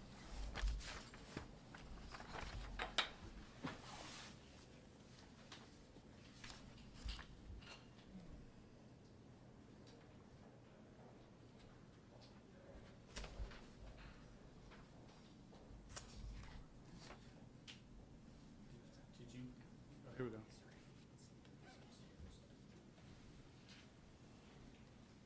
Just try not to touch the cable. Exactly. So this slide is the vision, and this is how we go about doing our work, through the missions and values that really guide us on a day-to-day basis. The 2019 strategic plan for CEDO is built around 4 themes that frame the work that we do within the context of both that mission and vision as an organization. And the work really fits into these 4 broad categories. Here is the current organizational chart. There are 30 full and part-time staff members that make up the CEDO team overall, 24, almost 25 full-time equivalents. And then we have AmeriCorps members and interns that complement the work that we do in various programs. So, and it's appropriate, kind of following the conversation with the new permitting and inspections department, but through this organization, we've really been reorganization of both the planning and permitting and reimagining what CEDO might be. We're really trying to create something that allows us to more collectively advance the mission of all of these departments that are involved in the broader development process of the city. Through this restructuring, we see that there's an opportunity to build much closer bridges across departments, and particularly between planning and the CEDO department. So our proposed reorganization imagines these 2 departments, CEDO as we understand it, and the Department of Planning working side by side, with planning being relocated up to the 3rd floor of City Hall, beginning again in the beginning of the new fiscal year, where our zoning counterparts will move down the street to Pine Street beginning in the fall. So by being located on the same floor together, it allows us to really continue to build the bridges that we've worked together on over the last several years to provide both a policy and programmatic element to the delivery of services that is typically undertaken by CEDO. And just for kind of perspective purposes, you see here that currently CEDO is divided into 3 different divisions. This proposed reorganization, as we begin to think it through, would add a 4th division that is really related to projects, or we refer to it as community works. And we'll talk more about that as time goes on. But I wanted to give you a flavor of where we're trying to head with both with CEDO and how planning and CEDO working together will function together. But today, CEDO's programs are divided into 3 different divisions. We have about a $6.5 million budget, and it's really focused on delivering services to residents with a particular emphasis on the needs of the most vulnerable. The Community Housing and Opportunity Program, known as CHOP, is largely where a lot of the federally funded, as well as other dedicated funding sources for housing sit and are managed. The Sustainable Housing and Economic Development Division is where much more of the programmatic work is done in delivery of services around economic development and brownfield remediation and redevelopment work in the city. And finally, the Community Justice Center provides restorative justice, offender reentry, parallel justice, and works with the schools to bring some of these concepts to the work that they do in the school system and in the classroom on a more regular basis. There are a number of slides here that just provide highlights for work that's been done over the course of the last year or so. This slide highlights some of the work that the CJC's been involved in. I won't spend a lot of time on this because we want to get to the actual nugget of the budget conversation. These are more project-related highlights and milestones, and you see the list in some of the slides below. These highlights focus on housing and the use of the Housing Trust Fund and the LED program. The CDBG program, which again is a federally funded as an entitlement community, provides housing and economic development and community development funding to both projects that are undertaken by the city as well as outside applicants. And a lot of the work that we do around advancing equity and community engagement across the city through the AmeriCorps program and the city internship program and My Brother's Keeper. So I want to jump right into the funding conversation around CEDO. CEDO's $6 million budget, as I said, comes from about 26 different funding sources. Federal, state, local, and some nonprofit philanthropy. On this slide, about 56% of that are federal sources, and those are highlighted in blue, and 33% are city sources that are highlighted in yellow. So while about 20% of CEDO's budget comes from the general fund, only about 11% of that budget is unrestricted general fund dollars that are used to support core programs and operations. It's about $660,000. The rest of that money is to get, the general fund dollars is dedicated to match other funding sources or for TIF-funded redevelopment projects. Talk about that a little bit more. This underlies the principle and really a fiscal challenge for CEDO. Because our work is dominated by non-city funding sources, it creates particular challenges in the work we do. About 67% of the overall budget of CEDO is non-city related, and almost 90% of it is dedicated to restricted funding to support a specific program or the requirements of the source. So that means that the work that we're doing, and 90% of the work we're doing is at the behest of some sort of other funding entity, whether it's a federal program, it's a state program, or even our own dedicated funding programs. It's constrained in how we use that money for what purposes. Certainly reliance on outside funding from state and federal government partners is increasingly uncertain as those budgets change. And anytime we're working with program restricted funding, it comes with increasingly costly administrative requirements around reporting and documentation of that work. Of course, that's good government to be sure that we're using the public's tax dollars in a responsible way and be able to demonstrate that. But that also takes time and money in order to fulfill those requirements. Yet the community has much broader and more dynamic needs and expectations of what the city does, and particularly in what their understanding of what CEDO does. There's tremendous demand for supporting both existing and new businesses, responding to requests for assistance, expanding housing choice, undertaking the complex redevelopment projects that you're most familiar with, supporting our equity initiatives and youth services, and on and on. Yet many of these tasks are not directly funded, or CEDO is not directly funded to perform many of these tasks. If they fit within a bucket that we receive state or federal funding for, or it's a TIF-funded project, it works. But if it falls outside of that, it's extremely challenging to be able to meet that demand. Just to put a finer point on that, I mentioned that there are 26 funding sources across almost 25 different full-time equivalents. 12 different staff members within the CEDO team have between 5 and 13 different funding sources that they log their time to. 3 people have more than 10. So that means that every day as they log their time, or every week as they log their time, and I see Councillor Pine kind of shaking his head, they have to account for where did they spend their time today, and which of my funded buckets does that work into. When you're looking at just general fund supported FTEs, there are a little more than 7 of them FTE full-time equivalents, but it's divided across 18 individual staff members.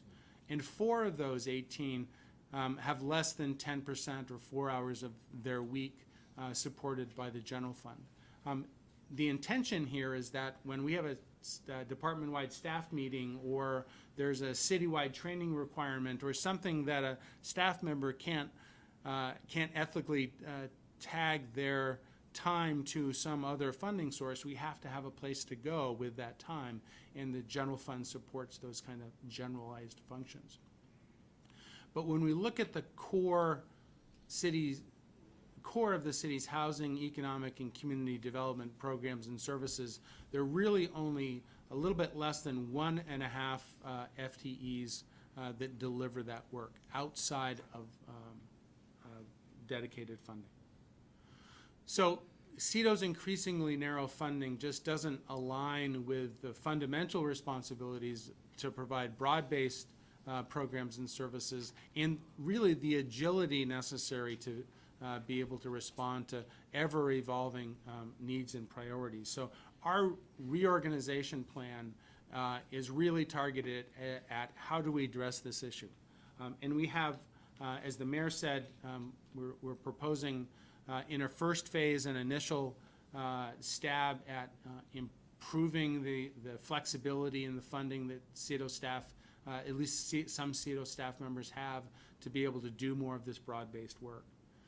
So in FY20, you can see here the funding sources in more general categories, and I've identified those as in how that they are also constrained. So state and federal and unconstrained general fund versus TIF general funds that are constrained resources, just so you can see how that funding breaks down. And the graph on the left are all of the expenses within the CEDO budget, and the graph on the right are just the staff expenses. So you can see, there's a fairly similar proportion here as to how the staff expenses relate. When it comes to just general fund support, today, unrestricted general fund dollars support one full-time position and parts of about 17 others. It largely supports the work we do on community outreach and engagement and support for the NPAs. There's some minimal support for core city programs and special projects, like as I spoke to earlier, provides funding for some interns, staff training, organizational support, and the like. And you can see how that programming, general fund programming, is allocated in the graph on the left. Again, the two areas that are largely unrestricted general fund dollars are highlighted in red. The general programs of administration and neighborhood engagement are two of the org sets within our budget. And as part of the handout, the budget handout I sent around, that is just the general fund part of the CEDO budget. It's all of the different organizational sets within the general fund that you see listed here. It doesn't include all of the entitlement grants in the home. So looking forward to FY20, these are just a highlight of some of the projects that we look forward to undertaking. Several of these are continuations of the work that we do under both federal grants and city funding. Several of these that are marked with an asterisk are work that specifically is being undertaken in collaboration with the planning staff. And when we look at what's really new and different in FY20, there's about $100,000 of general fund dollars going into the department that allows us to make permanent a front desk position, allows for some minor expansion of general fund support to provide core housing and economic development programs, and funding for strategic planning, grant writing, and additional professional development. I'll leave the conversation about the UDAG loan for an upcoming presentation where we're focused specifically on that, but to understand that this is part of our first phase reorganization to provide funding to allow us to create a new position to lead the Community Works Division within CEDO and to increase the capacity and flexibility of CEDO staff in focusing on job creation and our housing challenges. And the last point I'll make on this slide, and this is again something that remains in a state of flux, and we won't really know the bottom line until the state budget has been approved, but we're on the cusp of being able to sign on to a grant from the Attorney General's office to provide pretrial and court diversion services across Chittenden County. This is a new initiative that the Attorney General's office has rolled out, and we will become, if approved, we'll become one of 6 merged centers statewide to provide these wide range of services. But as I said, we don't have the final budget numbers from the state to know what our final budget looks like to plug this in. So we'll be coming back to the Board of Finance for approval to do that. So that's the end of the CEDO portion of my presentation. I have an overview of the UDAG money and how we propose to use that, as well as the presentation for the planning department. So, Mary, do you want to go to the UDAG part first? So great, thanks. I was actually not clear you had done all that. That's great. Very helpful presentation. Let's go to the. I would like to focus in a little bit on the key moving parts on what I think counselors, certainly counselors have been around for a long time, will have heard a lot of that diagnosis of what is challenging about the CEDO budget and the CEDO organization for some time. I think what is exciting about tonight, I hope you find it exciting, is we have a proposal for a solution that at least starts us to move towards addressing it. Again, I think there'll be a later phase too, but what we are kind of want to kick around with you tonight about phase one would address some of those issues. So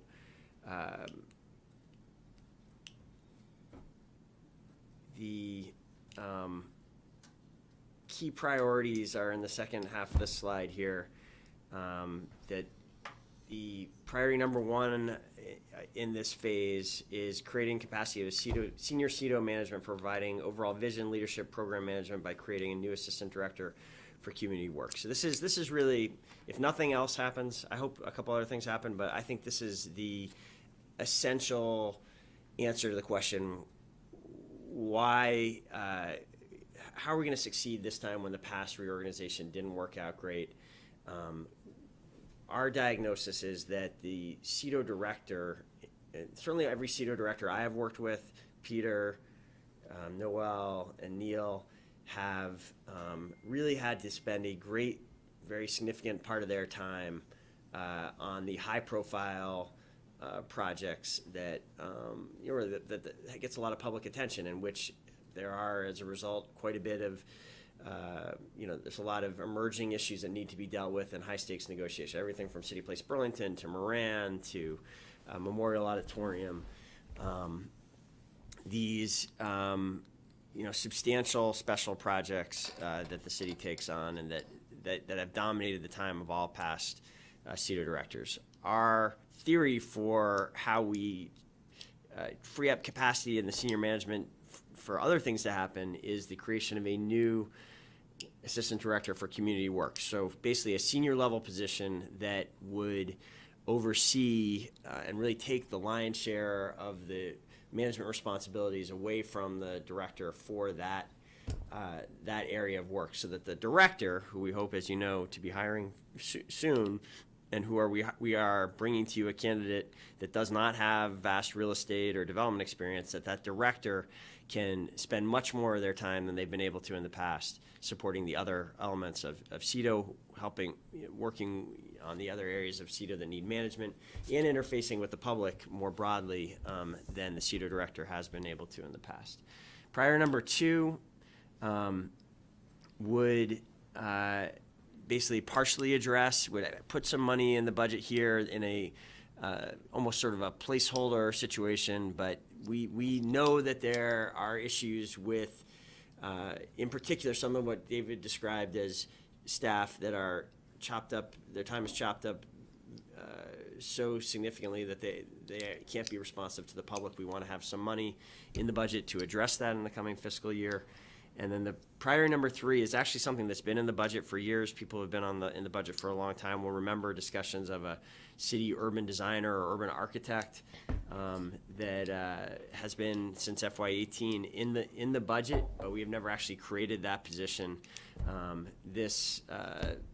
We're at least having a discussion about the creation of that position now. Why don't we go to the next? So how are we doing this while making good on the notion that we've had out there that we're going to have minimal new impact on the general fund? It's really a three-part strategy. One, we have this substantial UDAG loan. UDAG was this program, federal government program in the 70s and 80s, went out, I think the 89 was the end of the program, but Burlington got several large UDAG grants back in the 70s and 80s, and one of them has been repaid. This large loan has been repaid to the city, that the city made to it was one of the downtown parking garages, right, Brian? You know this history better than I do. That $1.8 million was repaid and is available, and it's quite flexible dollars now for CEDO to reinvest. We're proposing loaning that back in to help get this new era of CEDO kind of jump-started. In the coming years, there will be available BCDC revenue. So the Burlington Community Development Corporation has been paying off other debts and liabilities for some time. There's some free cash flow coming free there that will also be flexible money. And then third, over time, and we don't want to be overly aggressive about this because we got to be realistic about how quickly this will materialize. We would see replacing the UDAG funding over time and even actually repaying the UDAG funding over time with new entrepreneurial lead generated revenues flowing to CEDO. And this is the next slide sort of shows what this looks like in this first phase. So FY20, you see basically the 2 new positions plus some new flexibility for CEDO staff, resulting in $281,000 of new investment. The bulk of that from this UDAG loan. The capital budget paying for a part of the urban designer, given that part of that urban designer's they would be involved in all public-facing city investments, and they would help ensure quality for what the city builds. It's appropriate to spend capital dollars on them. And then you see phasing down over time, still some spending from the UDAG loan in the coming years, but this new source, BCDC income, replacing that, as well as slowly a couple years out, starting to generate new revenue from this sort of this CEDO kind of entrepreneurial posture. And we can talk about what that might look like in more detail. But before, there's the concept. Yeah, you want to add anything to that, David? No, that's really it. And just to, from my own perspective as somebody who's kind of looked at CEDO from the outside for the last several years and gotten to know it quite intimately over the last 6 months, the mayor's point about the need for somebody to really spearhead the redevelopment projects so that the director can really be a leader and a manager of the whole organization. That's just a critical need in helping CEDO to really be what it really wants to be and what we really need it to be. I just think that's a critical issue. And the only nuance here I would just highlight is that understand that there are 2 parts of this phase 1. The first group is a new position in CEDO and the expansion of capacity, and the second, that urban designer position, would be a position that sits in the planning department. So that skill set both works on capital projects CEDO is working on, but also some of the planning projects that we work on as well. Councilor Pine. So I wrote up before this started was that we need better alignment of CEDO's mission, operations, and budget, because we expect CEDO to deliver on multiple interrelated public policy objectives, but it's hindered in its ability to do this with its current funding. That's what I was planning to, and that's sort of what you've said, which is probably no surprise. But I want to make sure that the assistant director for community works, that I understand how it fits within the organization. Yep. Is it sort of at the same level as other assistant directors, or is it more of a deputy director with a little more responsibility than that? Not a deputy director. It is another, when we present the org chart to you, it will be, the vision is, and there's more stuff that's likely to go on and shifts in the org chart in the second phase, right? We're not necessarily wedded to the current vision of CHOP and SHED, but in the phase 1, we would essentially be adding a new assistant director position that is a peer to the other assistant directors, although would be a competitively priced. I mean, you're projecting this as an expensive position, in that I think this is a person that we need to hire, someone with real estate and project experience. They will be they will be overseeing that function. This would be the person that would be day-to-day supervising any consultants we have, like Jeff Glassberg in the field. Other project staff that are working on projects would probably move into this new division,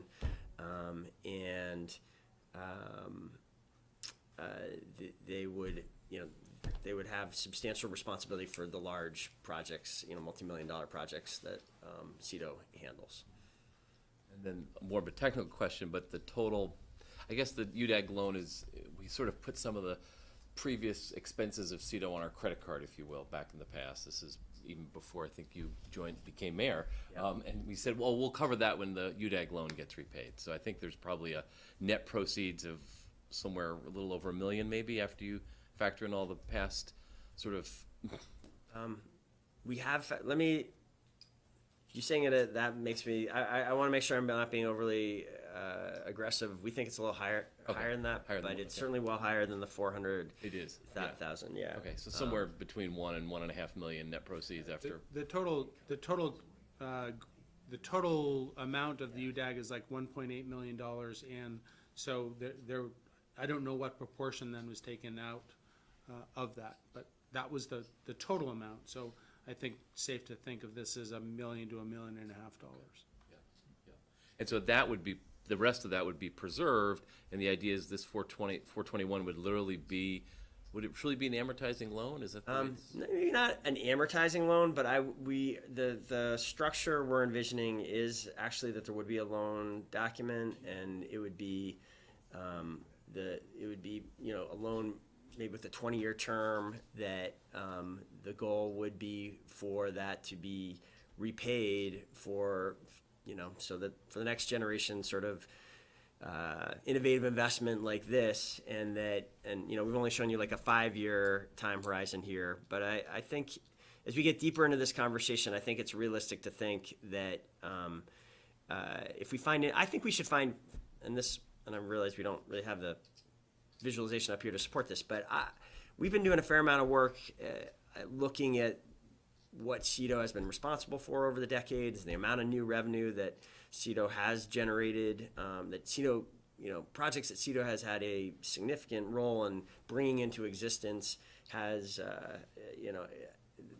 generated, millions, more than $1.5 million of new revenue on an annual basis flowing to the city. I think on a go-forward basis, we should find a way to credit CETO for a small piece of the new revenue generated, or in other way find revenue streams that get targeted and dedicated towards CETO to recognize the real value that it is creating if it's doing its job, and incent CETO to be focusing some of its, at least the kind of community works part of the CETO package towards generating more of that. So it doesn't feel like a rating of the general fund every time we come to, to fund a CETO project, but that there is sort of proper recognition and proper, I think it would be both proper recognition and like a good incentive being structured if we can craft that over time. And so if you get that right, I think you actually could have the CETO generated new revenue ultimately paying back the UDAG loan. Right, and I think that's important because all departments probably contribute in some way to growing our tax base and our grand list, but CETO is specifically charged with doing that. So I think capturing some of that growth and using it to fund CETO is really good. That's a good alignment right there. I think that's really important. So it's charged with that, and yet, but for the TIF revenues, we have really limited resources for putting that. We're always sort of scrambling to assemble those resources, And then lastly, I'd love to spend more time on this. So if we could do some sort of a council work session going forward, I know we have deadlines with, budget adoption for 2020, but I think this is critical work for our city, for our future. Yeah. Great. I'm leaving that thinking you're directionally interested in this direction. Great. Councilor Hanson and then Councilor Busher. So two questions. One, could you just explain a bit more about the city urban designer role, like what some examples of their work would be, and what type of person we would seek, what type of expertise, and the salary, and just, I feel like I don't have a understanding. Yeah. Sure. So the salary number that you see up there on the screen is kind of an all-in, inclusive of benefits number. So it's not like that position it pays $107,000, but we envision that as being a fairly high level of experience person with specific design expertise and skills and graphic design skills to help us take both capital projects that say Parks is working on, or DPW is working on, or even City Art BCA is working on, and help us make sure that those projects are the best that they can be from an urban design perspective, but also utilizing those skills in many of our planning initiatives, when we're developing like we did in our development of the downtown master plan or the South End master plan, understanding kind of the relationships of the built form of new development to the streets and the properties around that, and being able to illustrate what does that look like if we require buildings to, be of a certain height or present themselves to the street in a certain way. Those urban design skills are really critical to carrying forward on those kinds of planning processes and in helping to engage with the public around the possibilities. Great, thanks. And that first component of it that you mentioned, how is that kind of done currently? Like, who's doing that work currently? If Parks or Burlington BCA or whoever has a project? Almost in every case, those projects hire their own outside expertise. They have consultants that they've hired on a project-by-project basis, but there's never really been anybody in-house, with the occasion of here and there we have a staff person that has that area of expertise to really try to help to manage these projects in a more comprehensive way. Mayor, does that characterize it? Yeah, so I think this is a big question and one that we probably can't give justice to fully tonight, but I appreciate your interest in it, and it's been a couple years since we talked about this. We actually did have, I think, when Peter Owens, when he was the CEDO director, he actually did have an urban design background, and I would argue one of the reasons that extension of Lake Street has become kind of one of the most beautiful and appreciated parts of the city, going by the skate park and with the landscaping along the road there, is because that was a completely different design until Peter came in and reworked it with that urban design sensibility. And I do worry that since he's departed, we don't have anyone who is working for the city and has their interests fully aligned with the city, that is worrying about, that really understands urban design and quality design. And I think we make mistakes frequently when we're building things that would be avoided if we had someone who had, with that kind of skill set, that was reviewing all sort of public-facing infrastructure. So I look at, for example, I don't know, like the wall we built on Cliff Street, and I look at that as a wall that it's unattractive, it's sort of overbuilt. It's the kind of what you get when you have civil engineers designing it's like our driving design. Civil engineers are awesome at a lot of things, but they don't necessarily have that kind of design sensibility. I think I could give you many other examples of where I think we don't get the full value from our public investments because we don't have someone who's both large and small, both on a kind of block level and on a kind of individual smaller project level. And I've long envisioned there being this, and many cities have these urban designers or city architects. We don't really have that expertise, and I think it hurts us. Oh yeah, it seems like a great idea. And so if departments are currently contracting that out, could there, and this kind of goes to Brian's point, but could there actually be a cost savings there of having this in-house where you? I would say it's unlikely that you will get design much in the way of project savings. This person is not gonna hold the pen and do the design work, but what we will get is, if there's someone who is working for the city, who has our interests in mind and is reviewing that work, we will get more value. It will help the city properly manage those contracts, not just to make sure, when we manage those projects, I don't want to suggest we don't manage them today. We manage them today and get good value out of them today for like a lot of the kind of functional elements of it, but the design and placemaking elements, I think we struggle to manage those as well. So we might get a good outcome when we have a good designer involved, but even if there isn't, we should have that kind of in-house oversight. Which could shorten the design phase, which could make the project a little more cost effective. Yeah, there probably are financial savings, you're right, in some ways. That's great. That makes all the sense in the world to me.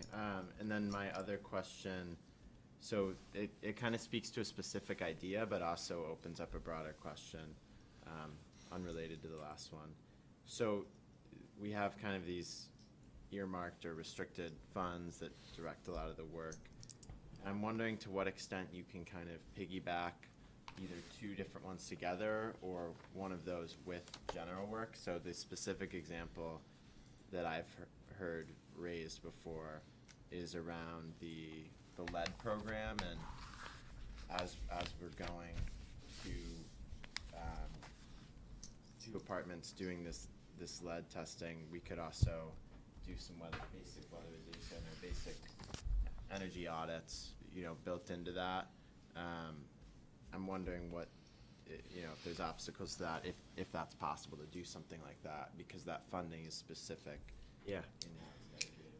And it's a great point, and I'm glad you raised it.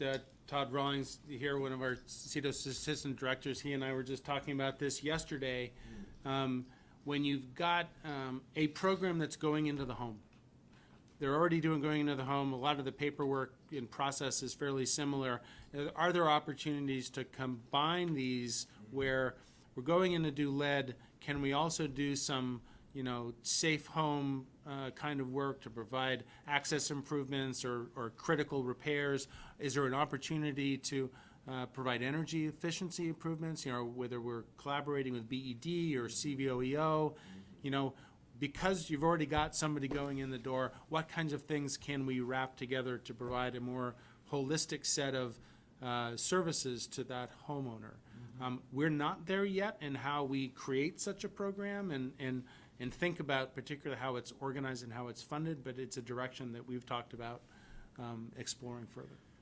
All right, so I've sort of fallen down on my time management jobs here. We were doing pretty well for a while, but we're now basically a half hour behind schedule. Councilor Busher, there's going to be more opportunities for discussing all this soon. I want to ask a question. Okay. I'm sorry, but Yep. I do. Okay. I want a better understanding of the funding sources. Yep. I want to know the UDAG loan. I want to know how long it exists for and how often we can repay ourselves. I also want to know about BCDC income, and once again, are we draining? My concern is that we are going after funding sources and we might deplete them and then they're not there anymore. And this is what this is about, the budget. And I'm concerned about that, and I need more information before I sign off on anything. Thank you. Absolutely. Thanks. No one's asking you to sign off on it tonight, just to be Well, clear. I understand, but I wanted to but- introduce the concept and But I feel pretty strongly about the fact that I feel like I don't have enough information regarding these proposals, so, thank you. okay. We will close the CEDO section, and David did a little bit of some of the planning, but you've got more, right? Get a little bit more. All right. We'll switch hats for a minute, and in some ways it might have made sense to have this conversation right after Bill's, because of course as we're looking at the reorganization and the creation of this new permitting and inspections department, there's then an evolution of the city's planning department that happens as a result of that. David, I'm sorry, just for a second. To the end of more discussions, we don't have a Board of Finance meeting coming up next Monday because it's Memorial Day. I think it would be healthy for this and other reasons to have it. It's not currently scheduled, but a June 3rd Board of Finance meeting, and wanted to ask the Board of Finance members to take a look and let us know if that is going to be possible for you. That would not. We'd also have one on the 10th. So we'd do it in a couple weeks in a row there. And then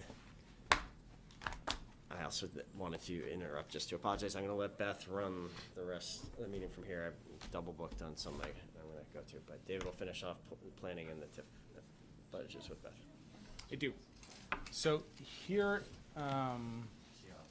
this is the slides from the previous presentation relative to the reorg.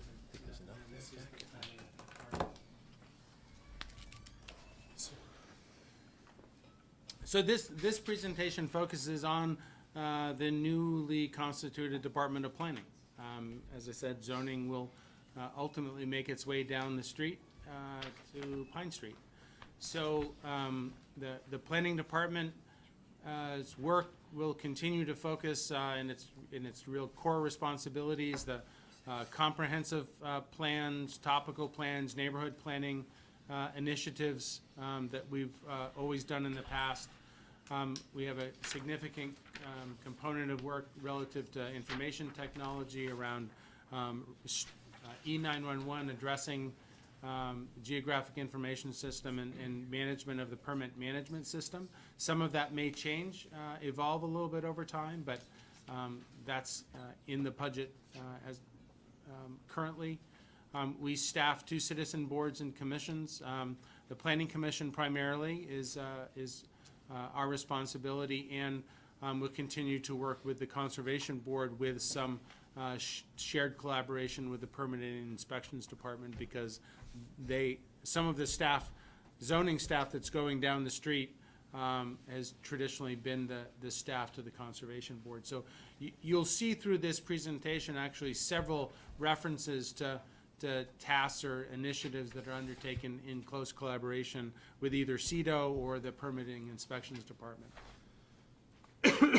So just to put a finer point on this work, the Municipal Development Plan, you'll recall back in March, you adopted the city's new master plan, but you're also familiar with the area-specific plans like the Downtown Waterfront Plan and the South End Master Plan, or issue-specific plans like the Open Space Protection Plan and the Walk Bike Plan are all initiatives that we've either played a leading or supporting role in. Our staff plays a principal role in drafting amendments to the Comprehensive Development Ordinance or zoning or subdivision regulations that pass through the Planning Commission before they come to the City Council. In collaboration with permitting inspections, we administer the city's local government, certified local government program, which has to do with historic preservation planning. It's a grant-funded initiative. We undertake many special projects, always in collaboration with other departments, either as a leading role or as a supporting role in the work that they're undertaking. And I mentioned some of the other initiatives already. The work of the planning department really works hand in glove, particularly with DPW and Parks and CEDO in the overall planning and development work and planning and design work that the city does on an ongoing basis. As we've talked about with proposed funding, use of UDAG funding, our organizational chart proposes the addition of a new position for the urban designer. And we would anticipate working, because we'll be co-located with CEDO, sharing some very minor administrative support in order to carry out our kind of day-to-day functions. Here are our goals and priorities for FY20, and I'll highlight just some of the priorities. Really completing the transition with Bill and his team to helping to stand up the new Permitting and Inspections Department and standing up the new Permitting Department. We're already working very closely with the Mayor's Office in CEDO in helping to launch the Mayor's Housing Summit, and we'll be working through that through the summer and into the fall to ultimately bring proposals to the council for your consideration. A new initiative we're looking to undertake beginning this year along with CEDO is creation of a citywide economic development strategy. And you'll see later on in this presentation the request to use unassigned fund balance to begin that work in FY20 and carry it forward into FY21. I mentioned adoption of amendments to the Comprehensive Development Ordinance and staff to the Planning Commission. Projects that we know that we need to begin focusing on and thinking about creation of a scope of work and a budget for a citywide historic preservation plan and a Lake Champlain waterfront plan, all in collaboration with other partners. Collaboration with CEDO and the Memorial Auditorium project and the implementation of the neighborhood project.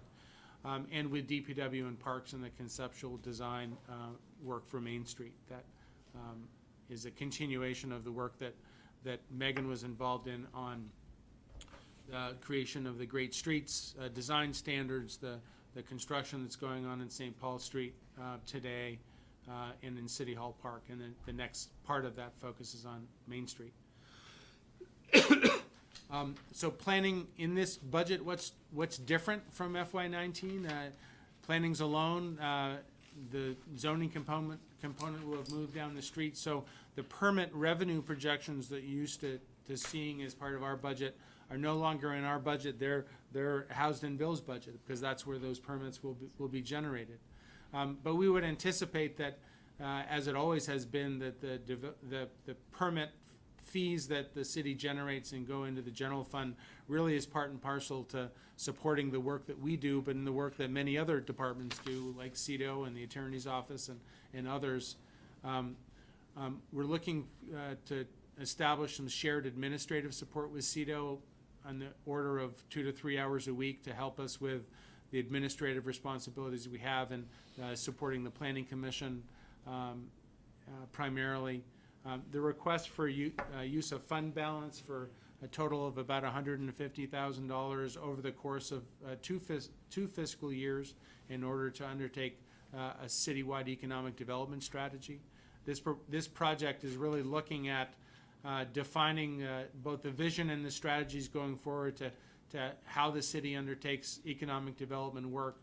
How is it actually undertaken by CEDO, providing some direction to the city as to how we might do this differently in order to meet the economic development needs of the community, looking at both large businesses and small businesses, the neighborhood oriented businesses versus the citywide and regional businesses. Really a soup to nuts set of priorities for economic development and how we undertake it and where we emphasize the work that we do. The new position for urban design is listed here, and there are no audit findings. The general fund supports all of the work that we do, and this graph shows the UDAG, which is spelled wrong, and the unassigned funds being sought to round out our department budget. We have no grants that are included in the budget at this time. And typically, we don't include speculative grants, so we only put them in once we actually have them and have sought approval to receive them. But I would anticipate us making applications for municipal planning grant whose round comes up in the fall, as well as the certified local government grant, which is the historic preservation funding. Over the coming year, but we'll be back if we're successful. As you can see, most of our expenses go directly towards the personnel costs, and the remainder being to operating and consultants. And it's really critical to expanding the skills and supporting the skills and expertise of the staff in our office. And really being in a position to meet the steadily evolving needs and expectations of the community and how we undertake planning processes, how we develop plans and for the future of the city. We did a great thing when we undertook the Plan BTV project for the downtown and waterfront, and now every neighborhood wants one. So we have to be prepared to undertake some of that work. So looking ahead, again, a lot of this is repetitive of being focused on policy work, expanding our collaborations with CEDO, looking to use outside funding and unanticipated revenues where possible to undertake planning initiatives. And we would anticipate as we get into this additional staff capacity being necessary to really being able to accomplish our work as we look beyond 20. Councilor Pine. You probably already know, but the U.S. Economic Development Administration does fund comprehensive economic development strategies. Our unemployment rate is so low it may be hard to get one, but we have some census tracts that are very low income. Yep, we And do. it's on a rolling basis, so it's federal funding up to 300 grand that could be used for exactly what you're funding with unassigned fund balance. So if it's available, may as well ask. It And I never know in the hurts to past, our congressional delegation has been extremely supportive, but also very frustrated at how little of that money comes to Vermont. So maybe they'd be really excited about shaking that tree a little bit, squeezing that lemon, see if some juice flows. Okay. Councilor Busher? So, just going back, I have a couple of things, but, on the, what is this? The slide that says municipal development plan, comprehensive development ordinance amendments, et cetera.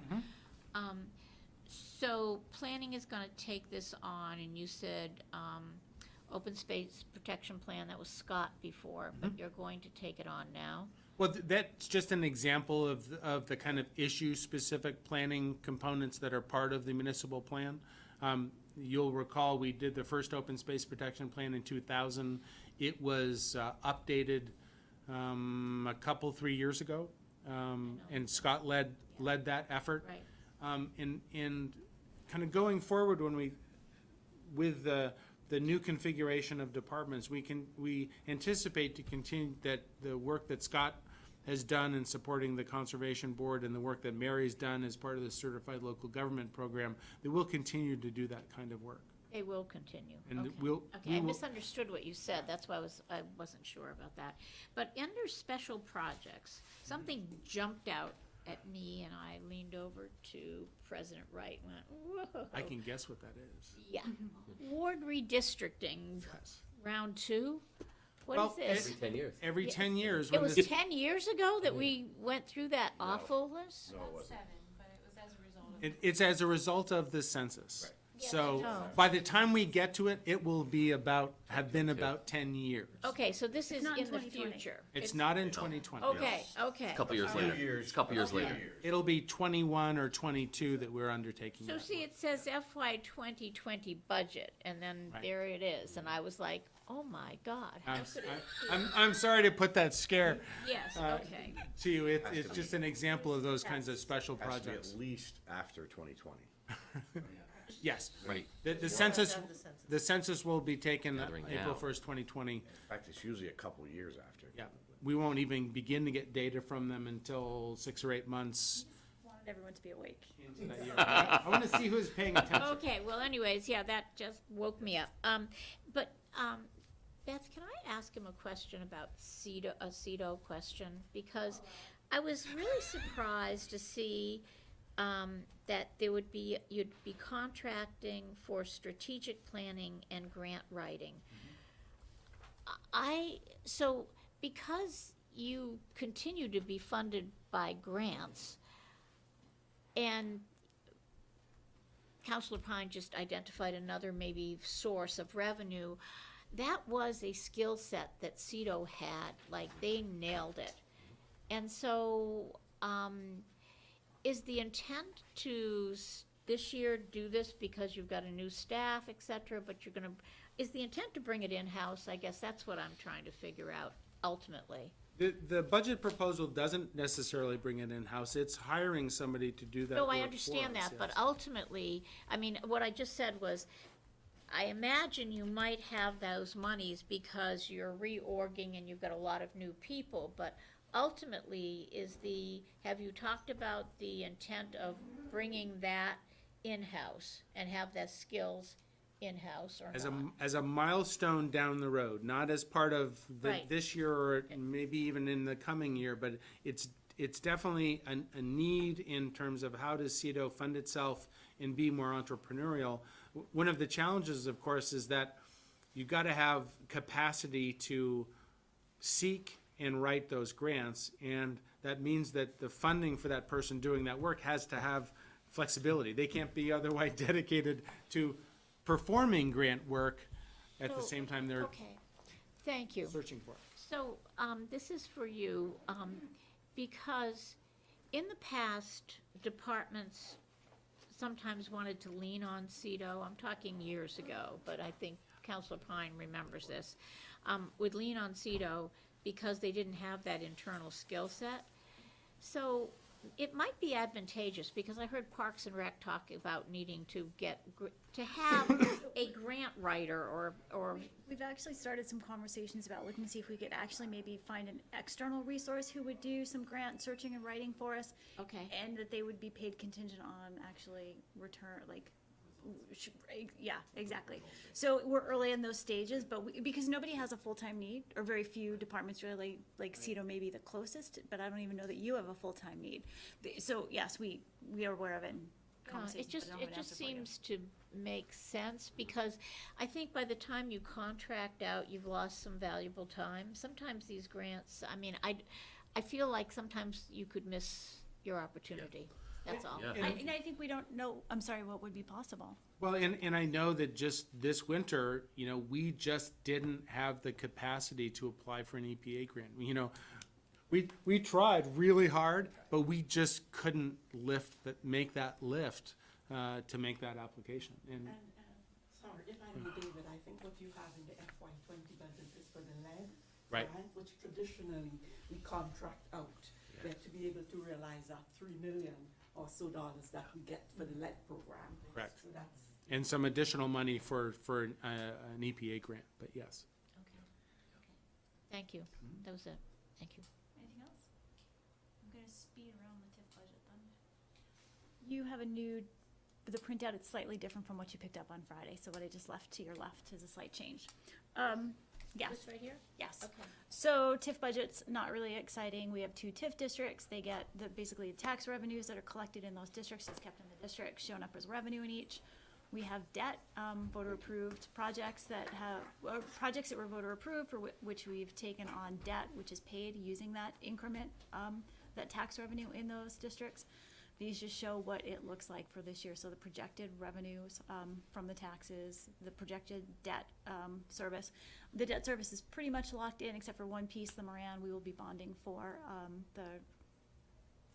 Envision. What is it? Frame. Thank you. Frame. We'll be bonding probably in November for those monies. So we just did some estimates on what that debt service will cost. We will be coming probably just after the budget process with an update. We do about once a year, just an update on the TIF district's projected revenues and expenses based upon what we know. So we can go into a lot more depth with that, but happy to answer any questions at this point. Just how much we have of unencumbered TIF revenue that's not already spoken for. Revenue know or what it built up, like actually fund balance? I'm the fund balances. I'm interested. We're updating those estimates from what we did last year, and there have been some movement. There's been some movement in both of the districts, so I would ask for a couple of weeks to give you a final number, but we will be providing that for sure. And they both do have healthy balances. Neither one do we need to be concerned. I think what we'll find is the downtown definitely has room. And that obviously has a longer life Horizon, left. yeah. The waterfront, we probably don't have as much authority as we thought, or much untapped increment as we thought last year, but probably still some potential to do some work. That's the one that sunsets anyway in. Right, so we would have to basically get voter authorization by December because the bonding in that downtown, in the waterfront has to be done by June of next year.